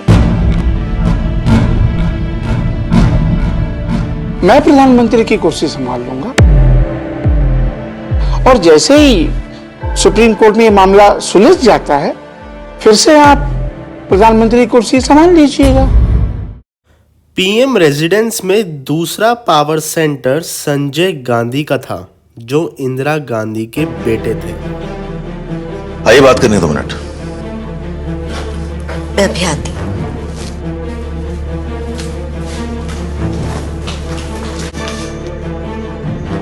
क्या सुन रहा हूं मैं? आप इस्तीफा देने की बात कर रही हैं? आप हरगिज़ ऐसा नहीं करेंगे। डी.के. बरुआ जैसे लोगों को जानती नहीं है आप। एक बार प्रधानमंत्री बनेगा, जिंदगी भर कुर्सी छोड़ेगा नहीं, और अंदर से सभी नेताओं का यही हाल है। दिखाते होंगे आपके सामने खड़े खड़े लॉयल्टी, लेकिन अंदर से सब अपने चांस के बारे में सोच रहे हैं। आपके इस्तीफा देने का सवाल ही नहीं। यह मैटर सुप्रीम कोर्ट गया। जज V.R. कृष्ण अय्यर ने मैटर की सुनवाई की और 24 जून को जस्टिस अय्यर ने अपना डिसीजन दिया। इनको वोट करने का अधिकार नहीं होगा। इनको एमोल्यूमेंट्स भी जो मिलते हैं MP के नहीं मिलेंगे, लेकिन ये प्रधानमंत्री पद पर रह सकती है। 25 जून को दिल्ली के रामलीला मैदान में रैली होनी थी। जयप्रकाश नारायण इस रैली को लीड कर रहे थे। कम से कम 5 लाख लोग जयप्रकाश नारायण जी को सुनने आए। जयप्रकाश नारायण ने पुलिस ऑफिसर से ये अपील भी की थी कि अपनी ड्यूटी के साथ साथ अगर गवर्नमेंट का कोई डिसीजन गलत लगता है तो उसे ना माने। 26 जून 26 जून 1975 जब इंदिरा गांधी के अगेंस्ट ना कोई क्रिटिक था ना कोई क्रिटिसिज्म, क्योंकि सब क्रिटिक्स जेल की सलाखों के पीछे बंद हो गए थे। इंडिया की डेमोक्रेसी भी जेल के अंदर बंद हो गई थी। इमरजेंसी लगा दी गई थी। इमरजेंसी लगाने के लिए कैबिनेट और प्रेसिडेंट की परमिशन चाहिए थी। श्रीमती इंदिरा गांधी को प्राइम मिनिस्टर को प्रेसिडेंट फखरुद्दीन अली के पास लेके गए। मैं भी उस वक्त उनके साथ था। उन्होंने प्रेसिडेंट को कॉन्स्टिट्यूशनल का प्रावधान जो है वो बताया सारा कि इमरजेंसी किससे और कंडक्ट किस आर्टिकल में डिक्लेयर हो सकती है। तो उस वक्त प्रेसिडेंट भी इस बात को मान गए। 25 जून 25 जून की रात 2:30 बजे पुलिस जयप्रकाश नारायण जी के पास पहुंचती है। जयप्रकाश नारायण उस समय गांधी पीस फाउंडेशन में आराम कर रहे थे। पुलिस बिना किसी रीजन के उनको अरेस्ट कर लेती है। मोरारजी देसाई और चरण सिंह जैसे और भी लीडर्स अरेस्ट हो जाते हैं। 26 जून सुबह 6 बजे कैबिनेट की मीटिंग हुई। इंदिरा गांधी ने कहा कि इमरजेंसी लगा दी गई है और कुछ बड़े लीडर्स को अरेस्ट कर लिया गया है। इंदिरा गांधी ने इंटरनल डिस्टर्बेंस को उसका कारण बताया। कैबिनेट इंदिरा गांधी के सामने कुछ नहीं बोल पाई। 26 जून 1975 को 8 बजे इंदिरा गांधी ने ऑफिशियल अनाउंसमेंट की। भाइयों और बहनों, राष्ट्रपति जी ने आपातकाल की घोषणा की है। इससे आतंकित होने का कोई कारण नहीं है। The President has proclaimed emergency. This is nothing to panic about. Announcement के बाद पता चला कि इंडिया में इमरजेंसी लगा दी गई है। आर्टिकल 352 के थ्रू इंडिया में इंटरनल इमरजेंसी लगा दी गई थी, जिसका मतलब यह था कि बिना किसी रोक टोक के इंदिरा गांधी जब तक चाहे पीएम बनी रह सकती थी। न्यूज़पेपर्स और मीडिया आज़ाद नहीं थे। उनमें वही बातें लिखी जा सकती थी जिसकी परमिशन गवर्नमेंट से, स्पेशली पीएम रेजिडेंस, एक सफदरजंग रोड से मिली। जब इमरजेंसी लगी हुई हो तो आर्टिकल 19 के जो अधिकार हैं नागरिकों के और 21 जो जीने का और फ्रीडम का अधिकार देता है, ये दोनों इमरजेंसी में ख़त्म हो जाते हैं।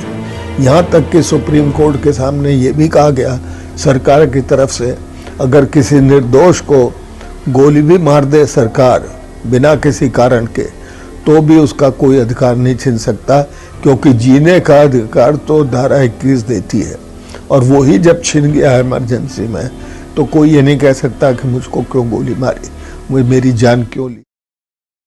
इस शांति को हमें बनाए रखना है और हमको ये समझना है कि लोकतंत्र में भी हद होते हैं जिनको पार नहीं कर सकते। मैं आपको विश्वास दिलाना चाहती हूँ कि जो नेतागण गिरफ्तार हुए हैं उनको सुविधाएं दी जा रही हैं और आराम से रखने की पूरी कोशिश है। एक जना इस हद तक गया कि अगर फौजी किसी हुक्म को गलत समझें तो उसको न माने। यह कार्यक्रम इस महीने के 29 तारीख से शुरू होने वाला था। इमरजेंसी इंडियन डेमोक्रेसी पर लगा सबसे बड़ा काला धब्बा है। 1977 में लोगों ने एक तरह से इंदिरा गांधी को पीएमओ से उठाकर बाहर रख दिया। इमरजेंसी के टाइम आम लोगों पर की गई चीजों का हिसाब जनता मांग रही थी, और लगभग 19 महीने 19 मंथ्स की इमरजेंसी के बाद इंदिरा गांधी ने जनवरी 1977 में इलेक्शन की अनाउंसमेंट कर दी, और इंदिरा गांधी को चैलेंज करने के लिए और हराने के लिए ऑपोजिशन पार्टी साथ आ गई। जनसंघ, कांग्रेस ओ, भारतीय लोकदल, सोशलिस्ट पार्टी ने मिलकर एक ग्रुप बनाया, जनता पार्टी। मोरारजी देसाई इसके लीडर बने।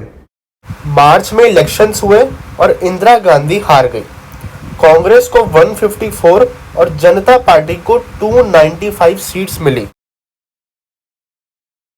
मोरारजी देसाई को पीएम बना दिया गया। इंदिरा गांधी को अरेस्ट भी किया गया था, लेकिन ऐसा देखा जा रहा था कि जनता गवर्नमेंट आम आदमी के लिए सोचने से ज्यादा इंदिरा गांधी से बदला लेने की इन्वेस्टिगेशन में लगी हुई थी। इसके ज़्यादातर नेता जो है इंदिरा गांधी के खिलाफ खड़े हो गए थे, इसलिए इंदिरा गांधी को अपने समर्थकों को खड़ा करके नई पार्टी बनानी पड़ी। तो इंदिरा गांधी दो फ्रंट पर उस समय लड़ रही थी, एक कांग्रेस के अंदर लड़ रही थी, दूसरा जनता पार्टी की सरकार से लड़ रही थी। इंदिरा गांधी ने कांग्रेस आई बना ली थी। इंदिरा गांधी की पार्टी फरवरी 1978 में कर्नाटक और आंध्र प्रदेश में लेजिस्लेटिव इलेक्शन जीत गई थी। जनता पार्टी को बने 1 साल हो गया था, लेकिन सिचुएशन और भी खराब होती जा रही थी। करप्शन बढ़ गया था, क्राइम और वायलेंस बढ़ गया, और महंगाई भी बहुत ज़्यादा बढ़ गई थी। इंदिरा गांधी की पार्टी धीरे धीरे स्ट्रॉन्ग होती रही और जनता पार्टी की इमेज डाउन होती चली जा रही थी। जनता पार्टी में शुरू से लड़ाई शुरू हो गई, आपस में लड़ते रहे। मुझे याद है कि मोरारजी देसाई को मिला तो वो कहने लगे चरण सिंह का तो मैं चूरन सिंह बता दूंगा, और चरण सिंह कहता था ये भी कोई है आदमी लाखों वोटों से जीत के आए हैं, या तो 20,000 से जीत के आया है, कोई जीता है। तो आपस में ही लड़ाई शुरू हो गई सबकी शुरू से। चरण सिंह और राज नारायण को मोरारजी देसाई ने कैबिनेट से निकाल दिया, लेकिन ये सब चीजें इंदिरा गांधी और संजय गांधी के फेवर में जा रही थी। राज नारायण जी का दावा है कि चौधरी जी के साथ साथ लगभग 100 सांसद जनता पार्टी छोड़ देंगे। उसके अलावा वो लेफ्ट और कुछ क्षेत्रीय पार्टियों के समर्थन की कोशिश भी कर रहे हैं। ऐसे में अगर हम उन्हें अपना समर्थन देते हैं तो जनता की सरकार गिर सकती है। अगर चौधरी चरण सिंह प्रधानमंत्री बनते हैं तो वो मोरारजी देसाई से ज्यादा खतरनाक साबित होंगे। उन पर बिल्कुल भरोसा नहीं किया जा सकता। आपकी बात सही है, लेकिन फिलहाल जनता पार्टी को सरकार के गिराने के लिए इसके अलावा हमारे पास और कोई रास्ता है नहीं, इसलिए थोड़ा खतरा तो उठाना पड़ेगा। और हाँ, ये इतना आसान भी नहीं होगा। मुझे लगता है कोशिश करने में कोई हर्ज नहीं है। इमरजेंसी के टाइम हुए एट्रोसिटीज और बाकी गलत काम को इन्वेस्टिगेट करने के लिए जनता पार्टी ने शाह कमीशन बनाया। ऐसा माना जा रहा था कि जनता गवर्नमेंट इंदिरा गांधी से बदला लेने में ज्यादा काम कर रही है, लेकिन इंदिरा गांधी पर जो भी चार्जेस लगाए गए थे वो एकदम सही थे। जून 1979 में संजय गांधी ने मोरारजी देसाई की गवर्नमेंट गिराने की कोशिश की। संजय गांधी राजनारायण से मिले और ऐसा माना जा रहा था कि संजय गांधी और राजनारायण के बीच में काफी मीटिंग्स हो चुकी थी। संजय बाबू, मानसून सेशन शुरू होने वाला है। इस बार मोरारजी पूरी तरह से गिर जाए। राजनारायण जी, सिर्फ मोरारजी देसाई को निशाना बनाने से काम नहीं चलेगा। जब तक जनसंघ प्रधानमंत्री के साथ है, उन्हें कुर्सी से हटाना बहुत मुश्किल है। आपको जनसंघ को जनता पार्टी से अलग करना होगा। और मैं आपको विश्वास दिलाता हूं कि अगर आप जनता सरकार को गिराने में कामयाब रहे तो कांग्रेस और चौधरी साहब को प्रधानमंत्री बनाने में पूरी मदद करेगी। नो कॉन्फिडेंस मोशन प्रेजेंट हो गया था। एमपीज और मिनिस्टर्स के रेजिग्नेशंस आ रहे थे। मोरारजी देसाई ने प्राइम मिनिस्टर की पोजीशन से रिजाइन कर दिया था। बाद में चरण सिंह पीएम तो बने, लेकिन सिर्फ 23 दिनों के लिए। बाद में इलेक्शंस की अनाउंसमेंट हो गई। In the ensuing elections, the INC won 353 seats and the Janata Party just 31 seats, with Charan Singh's Janata Party secular taking 41. 1977 में पंजाब में प्रकाश सिंह बादल की लीडरशिप में अकाली दल की गवर्नमेंट बन गई थी और तब कांग्रेस ने अकाली दल की गवर्नमेंट को गिराने के लिए एक ऐसे इंसान का सहारा लिया जिसने 7 साल में ही पूरे पंजाब में तो क्या पूरे इंडिया में डिस्टर्बेंस कर दी थी। जरनैल सिंह भिंद्रावाले। अकाली पार्टी जो है वो हमेशा चाहे वो गुरुद्वारा इलेक्शन हो तो तब कांग्रेस को हार जाते थे, या कोई भी हो, सिखों की सीट तो नहीं जीतते थे, आम तौर पे कुछ जीतते थे। तो वो चाहते थे ये जो अकाली एक सिखों की फोर्स बन रही है, जो कि उनके हिसाब से कम्युनल फोर्स है, इसको डिफीट किया जाए। तो अब डिफीट करने का बदला उसने संजय ने कहा कि इनके बीच का कोई आदमी निकालो जो अंदर जाके सबोटाज करेगा या कैप्चर करेगा। वो निकाला, लेकिन वो आदमी ऐसा निकला कि जो उसे कैप्चर तो कर लिया, वो अपने पर्पस के लिए करिए। Bhindrawale was known for his charisma as well as his knowledge of the scripture and history of Sikhism. He was asked by the Zail Singh of the Indian National Congress, who later became the President of India, to align with them efforts to break the hold of the Shiromani Akali Dal. Bhindrawale obliged, but in process he became increasingly aware of the role he might play in the Sikh history. By setting himself as an example, Bhindrawale hoped to restore the Sikh community to its traditions. He argued against the Shiromani Akali Dal's policy of negotiating their demands peacefully with the central government in New Delhi, insisting that political power in the Punjab was a Sikh right, not a gift of the Delhi regime. Bhindrawale succeeded in convincing a large number of rural Sikhs that the politics of Shiromani Akali Dal were humiliating for them.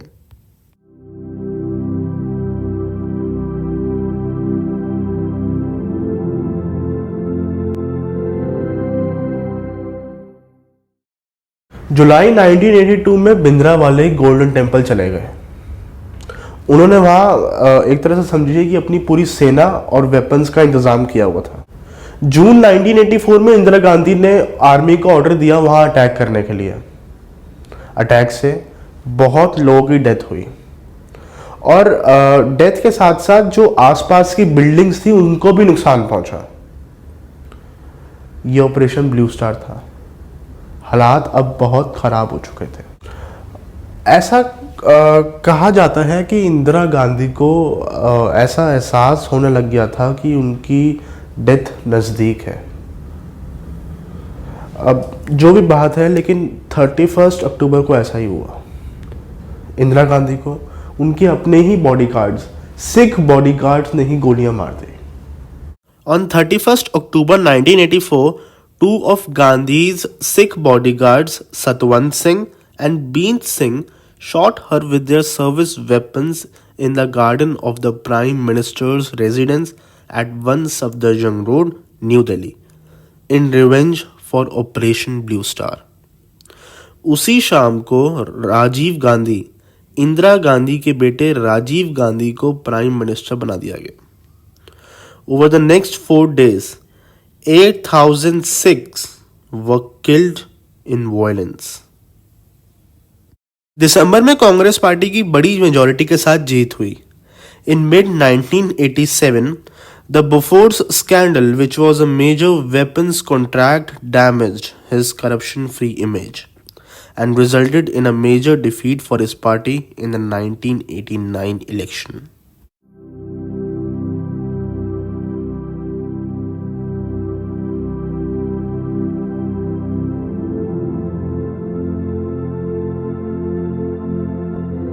Rajiv Gandhi remained Congress president until the elections in 1991.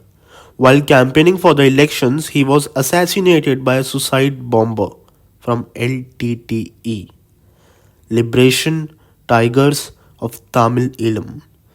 It is believed that Rajiv Gandhi was killed because of personal animosity by the LTTE chief Prabhakaran, arising from his sending Indian peacekeeping force to Sri Lanka.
No party could muster a majority in Lok Sabha, resulting in the Indian National Congress forming a minority government under Prime Minister P.V.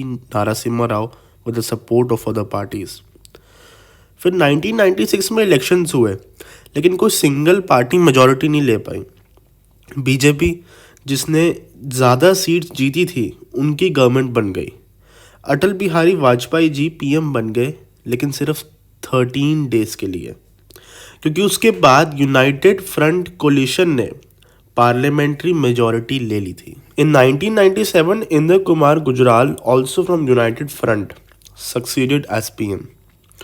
Due to instability early elections were held in 1998। फिर Atal Bihari Vajpayee 13 months तक PM रहे और फिर 1999 से लेकर 2004 तक उन्होंने अपनी फुल टर्म कंप्लीट की। Rajiv Gandhi's widow Sonia Gandhi, who was born in Italy and married Rajiv Gandhi in 1968, became the president of Congress Party in 1998. 2004, 2004, 6 साल से एनडीए और बीजेपी की गवर्नमेंट थी।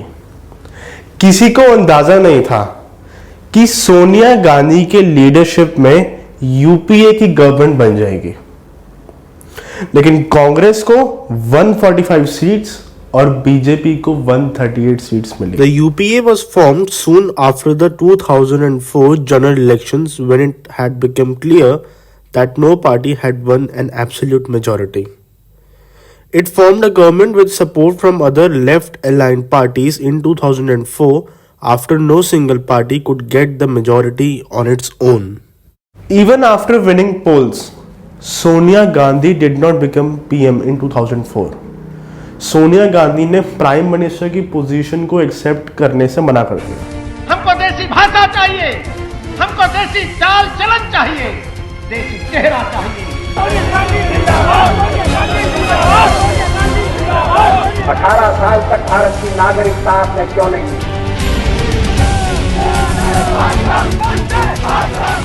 मेरी देशभक्ति पर उंगली उठाने वाले पहले ये बताएं कि इंदिरा जी की बहू बनने से आज तक मैंने कौन सी भारतीय परंपरा नहीं निभाई। एक तिरंगे की ताजपोशी मत करो। अपनी सत्ता लिप्साने मैदान धोकर भारत माता की बेइज्जती करने पर तुल गए ना।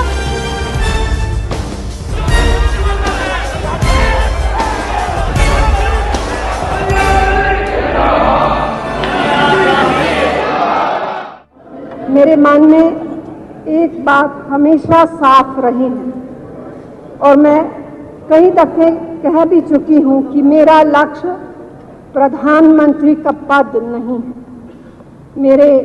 मेरे सामने हमेशा स्पष्ट था कि अगर कभी ऐसी स्थिति पैदा हुई जैसी आज, तो मैं अपनी आत्मा की आवाज़ के मुताबिक चलूंगी।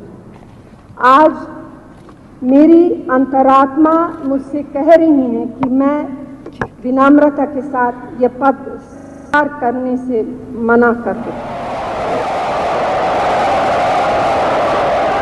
अगला प्राइम मिनिस्टर कौन बनेगा, ये फैसला लेने में ज़्यादा टाइम नहीं लगा। सोनिया गांधी ने मनमोहन सिंह को चुन लिया। सबसे बड़ा कारण यह था कि सोनिया गांधी को मनमोहन सिंह के कोई पर्सनल थ्रेट नहीं था कि वो उनके कहने से चलेंगे, उनके अनुसार चलेंगे, कि मनमोहन सिंह को सपना में नहीं था कि वो प्रधानमंत्री बन सकते हैं। जैसे बाई एक्सीडेंट वो प्रधानमंत्री फाइनेंस मिनिस्टर बने थे नरसिम्हा राव के, वैसे ही बाई एक्सीडेंट वो प्राइम मिनिस्टर बन गए। तो he is accidental finance minister and accidental prime minister. अब सवाल ये था कि सोनिया गांधी की वजह से बने प्राइम मिनिस्टर मनमोहन सिंह कोई बड़ा फैसला ले पाएंगे या नहीं, या कोई बड़ा फैसला लेने के लिए उन्हें मैडम सोनिया गांधी की परमिशन चाहिए होगी। सोनिया गांधी यूपीए की चेयरपर्सन थी।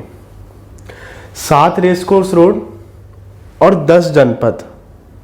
7 रेसकोर्स रोड का नाम अब 7 लोक कल्याण मार्ग हो गया है। एक कांग्रेस प्रेसिडेंट का घर और एक प्राइम मिनिस्टर का।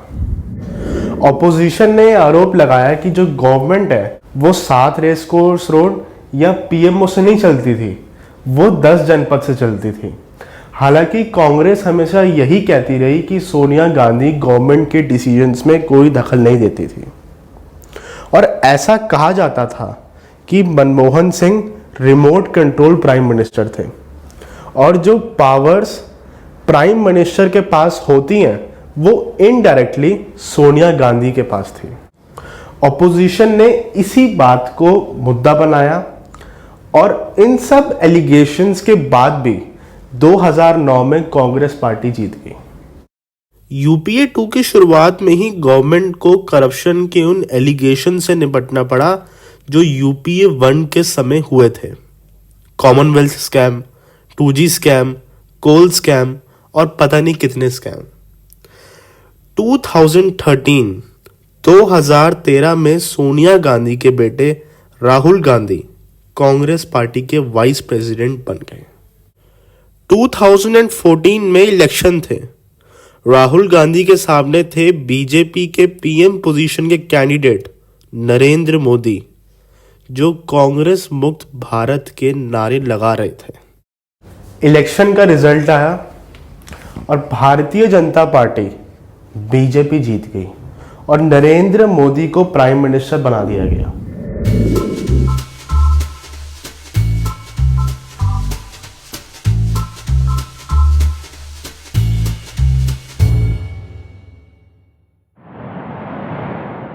अब मेरा काम तो यहाँ खत्म होता है, लेकिन जाने से पहले ऑल इंडिया कांग्रेस कमेटी के ऑफिस का टूर करते हैं, जहां कांग्रेस पार्टी से रिलेटेड मेजर डिसीजंस लिए गए और आज भी लिए जाते हैं, और उससे रिलेटेड छोटा सा वीडियो भी दिखाऊंगा।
जहां ऑल इंडिया कांग्रेस कमेटी का हेडक्वार्टर है।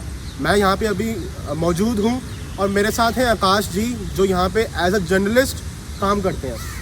तो आकाश जी, मुझे ये बताइए कि आप यहाँ काम करते हैं तो कैसा एक्सपीरियंस रहता है? जैसे आप बड़े बड़े पॉलिटिशियंस तो यहाँ आते, मैंने देखा भी बैठे हुए थे, तो आप उनसे मतलब कैसा एक्सपीरियंस रहता है उनको सवाल करने का? सबसे पहले तो मैं आपको बताना चाहूँगा, जैसे कि मान के चलिए कोई टॉपिक होता है, हाँ जी, किसी चीज़ से भी रिलेटेड है, जैसे कि अभी मान के चलिए राहुल गांधी गए हैं वैष्णो देवी, हाँ जी, तो उससे रिलेटेड अगर कुछ होता है तो उसको लेके प्रेस कॉन्फ्रेंस रखी जाती है, जिसकी बाकायदा नोटिफिकेशन दिया जाता है, जितने भी जर्नलिस्ट हैं ऑल इंडिया कांग्रेस कमेटी के, तो मतलब जो बीट कवर करते हैं पॉलिटिकल और ये कांग्रेस बीट जो कवर करते हैं, उनके सबके फ़ोन नंबर ऐड हैं और उनको बाकायदा मैसेज डाल दिया जाता है कि भैया इतने बजे प्रेस कॉन्फ्रेंस है और आप अटेंड करना पड़ेगा। अब चैनल जो है, जैसे सारे न्यूज़ चैनल हैं, सभी न्यूज़ चैनल के यहाँ तमाम जर्नलिस्ट होते हैं, बड़े बड़े से लेके छोटे चैनल तक के जो कवर करते हैं। पीछे हमारे प्रेस कॉन्फ्रेंस रूम है जहाँ पर मतलब पर डे तो नहीं कह सकते हैं, मतलब जैसे कोई टॉपिक होता है या बड़ा कोई मुद्दा होता है तो उसको लेके फिर किया जाता है यहाँ पर प्रेस कॉन्फ्रेंस। तो यही है कि डेली तो नहीं होता है, मतलब हफ्ते में 2 या 3 बार या 5 बार भी, कभी कभी एक दिन में 2 बार भी हो जाता है। तो इस तरीके से चलता रहता है। अच्छा, मतलब तो मैंने अभी देखा कितना शानदार ऑफिस ये है, तो सारे जो मिड डिसीजंस हैं कांग्रेस पार्टी से रिलेटेड वो इसी ऑफिस से लिए जाते हैं। हाँ, कह सकते हैं ऐसा कि मतलब कि जितने भी बड़े बड़े लीडर हैं उन सबको पर्सनल रूम दिया गया है यहाँ। मैंने देखा भी, हाँ। चाहे रणदीप सुरजेवाला हो गए, चाहे अजय माकन हो गए, चाहे तारिक अनवर जी हो गए, चाहे हरीश रावत जी हो गए, तो एज ए जर्नलिस्ट हम लोग उनके पास जाते रहते हैं इंटरव्यू करने के लिए। सवाल जो रहता है, कोई भी टॉपिक रहता है उससे रिलेटेड हम लोग इंटरव्यू करते हैं। तो यही है अपना सारे, मतलब जितने भी आप देखेंगे कि यहाँ पर हर किसी का अपना पर्सनल रूम दिया गया है ताकि वो जो भी डिसीजन है या मिलने वाले कार्यकर्ता वगैरह आते रहते हैं उनसे, या कोई भी कुछ भी होता है डिसीजन तो यहीं से लिया जाता है, ऐसा हम कह सकते हैं। तो मेरा अगला सवाल ये है कि जैसे पॉलिटिशियंस जो जैसे राहुल गांधी है, सोनिया गांधी है, प्रेसिडेंट है कांग्रेस पार्टी की, तो रोज़ आते हैं मतलब सवाल जवाब मतलब राहुल प्रेस कॉन्फ्रेंस के लिए? राहुल गांधी जो हैं वो रोज़ तो नहीं आते हैं, मतलब कोई इम्पोर्टेंट जैसे कि मुद्दा होता है तभी वो प्रेस कॉन्फ्रेंस करते हैं बाकायदा, ये क्या कहते हैं मीडिया रूम में। लेकिन उसकी नोटिफिकेशन सबको दे दी जाती है। जैसे आज मान के चलिए राहुल गांधी प्रेस कॉन्फ्रेंस करेंगे 4 बजे, तो 1 या 1:30 के बीच में ही सबके फ़ोन पे मैसेज आ जाता है, मतलब जो उस ग्रुप में ऐड हैं लोग, तो उनको कवर करने के लिए फिर सारे जर्नलिस्ट, कैमरामैन हो गए, चाहे रिपोर्टर हो गए, ऑल कॉरेस्पॉन्डेंट यहाँ पर आते हैं और फिर वो कवर करते हैं। लेकिन डेली तो राहुल गांधी नहीं आते हैं, लेकिन मान के चलिए महीने में 1-2 बार वो ज़रूर आते हैं यहाँ पर। और कोई बड़ा इवेंट जैसे होता है, कोई प्रोग्राम होता है, तो यहाँ मैंने अभी ये देखा कि तब यहाँ तो हमने टीवी में काफ़ी बार देखा है इस जगह को। तो जैसे कोई बड़ा इवेंट होता है पॉलिटिकल, तो यहाँ पर मतलब तैयारी की जाती है और कुछ भी पार्टी से रिलेटेड होता है तो तब आते हैं राहुल गांधी, मैडम सोनिया गांधी भी आती हैं, मतलब जो भी हैं उनके रिलेटेड पार्टी से लोग वो रहते हैं यहाँ पर और फिर लोगों को संबोधित करते हैं। बिल्कुल, मैंने देखी काफ़ी बार जगह, जैसे ये 2 बोर्ड्स लगे हुए हैं और ये जो जैसे इंडिपेंडेंस डे पे भी यहाँ पे फ्लैग होस्टिंग का प्रोग्राम हुआ था, आप पीछे देखेंगे वहाँ पे फ्लैग लगा हुआ है। ये यहाँ पे फ्लैग बड़ा ही हिस्टोरिक प्लेस है यहाँ पे। ये पूरा मतलब की पार्टी ऑफिस है और क्या कहते हैं इसी यहीं पे झंडा फहराया गया था। मैडम सोनिया गांधी जी खुद उन्होंने झंडा फहराया था 15 अगस्त के मौके पर, और कभी 26 जनवरी जो भी होता है तो अपना यहाँ पे पार्टी के द्वारा फहराया जाता है। आपका किसी पॉलिटिकल पार्टी से संबंध है या फिर आप किसी न्यूज़ चैनल से? पॉलिटिकल पार्टी से तो मेरा कोई मतलब नहीं है, ना ही कांग्रेस से ना ही बीजेपी से। हाँ, मैं न्यूज़ चैनल से हूँ, दैनिक सवेरा है हमारा, पंजाब का न्यूज़ चैनल है, उसके लिए हम लोग काम करते हैं। काफ़ी लोग ये समझ लेते हैं कि ये लोग पॉलिटिकल हैं, लेकिन ऐसा हमारा कोई मतलब नहीं है। और जो चैनल हम लोगों को एजेंडा देता है या कुछ भी काम देता है वो लोग हम करते हैं, चाहे कुछ भी टॉपिक हो, जो भी मुद्दा हो, उस पर हम लोग इंटरव्यू करते हैं। तो हमारा पार्टी से कोई लेना देना नहीं है।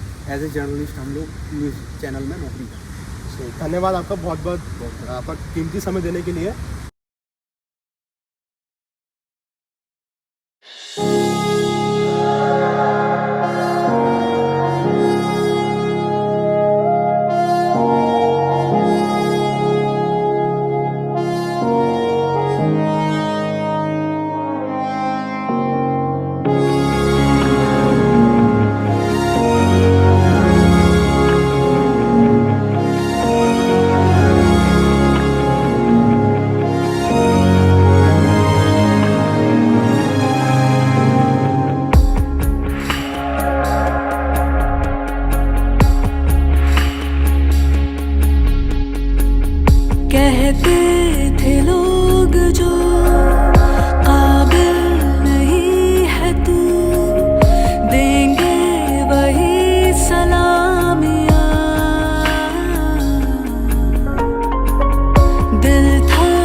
शाबाशिया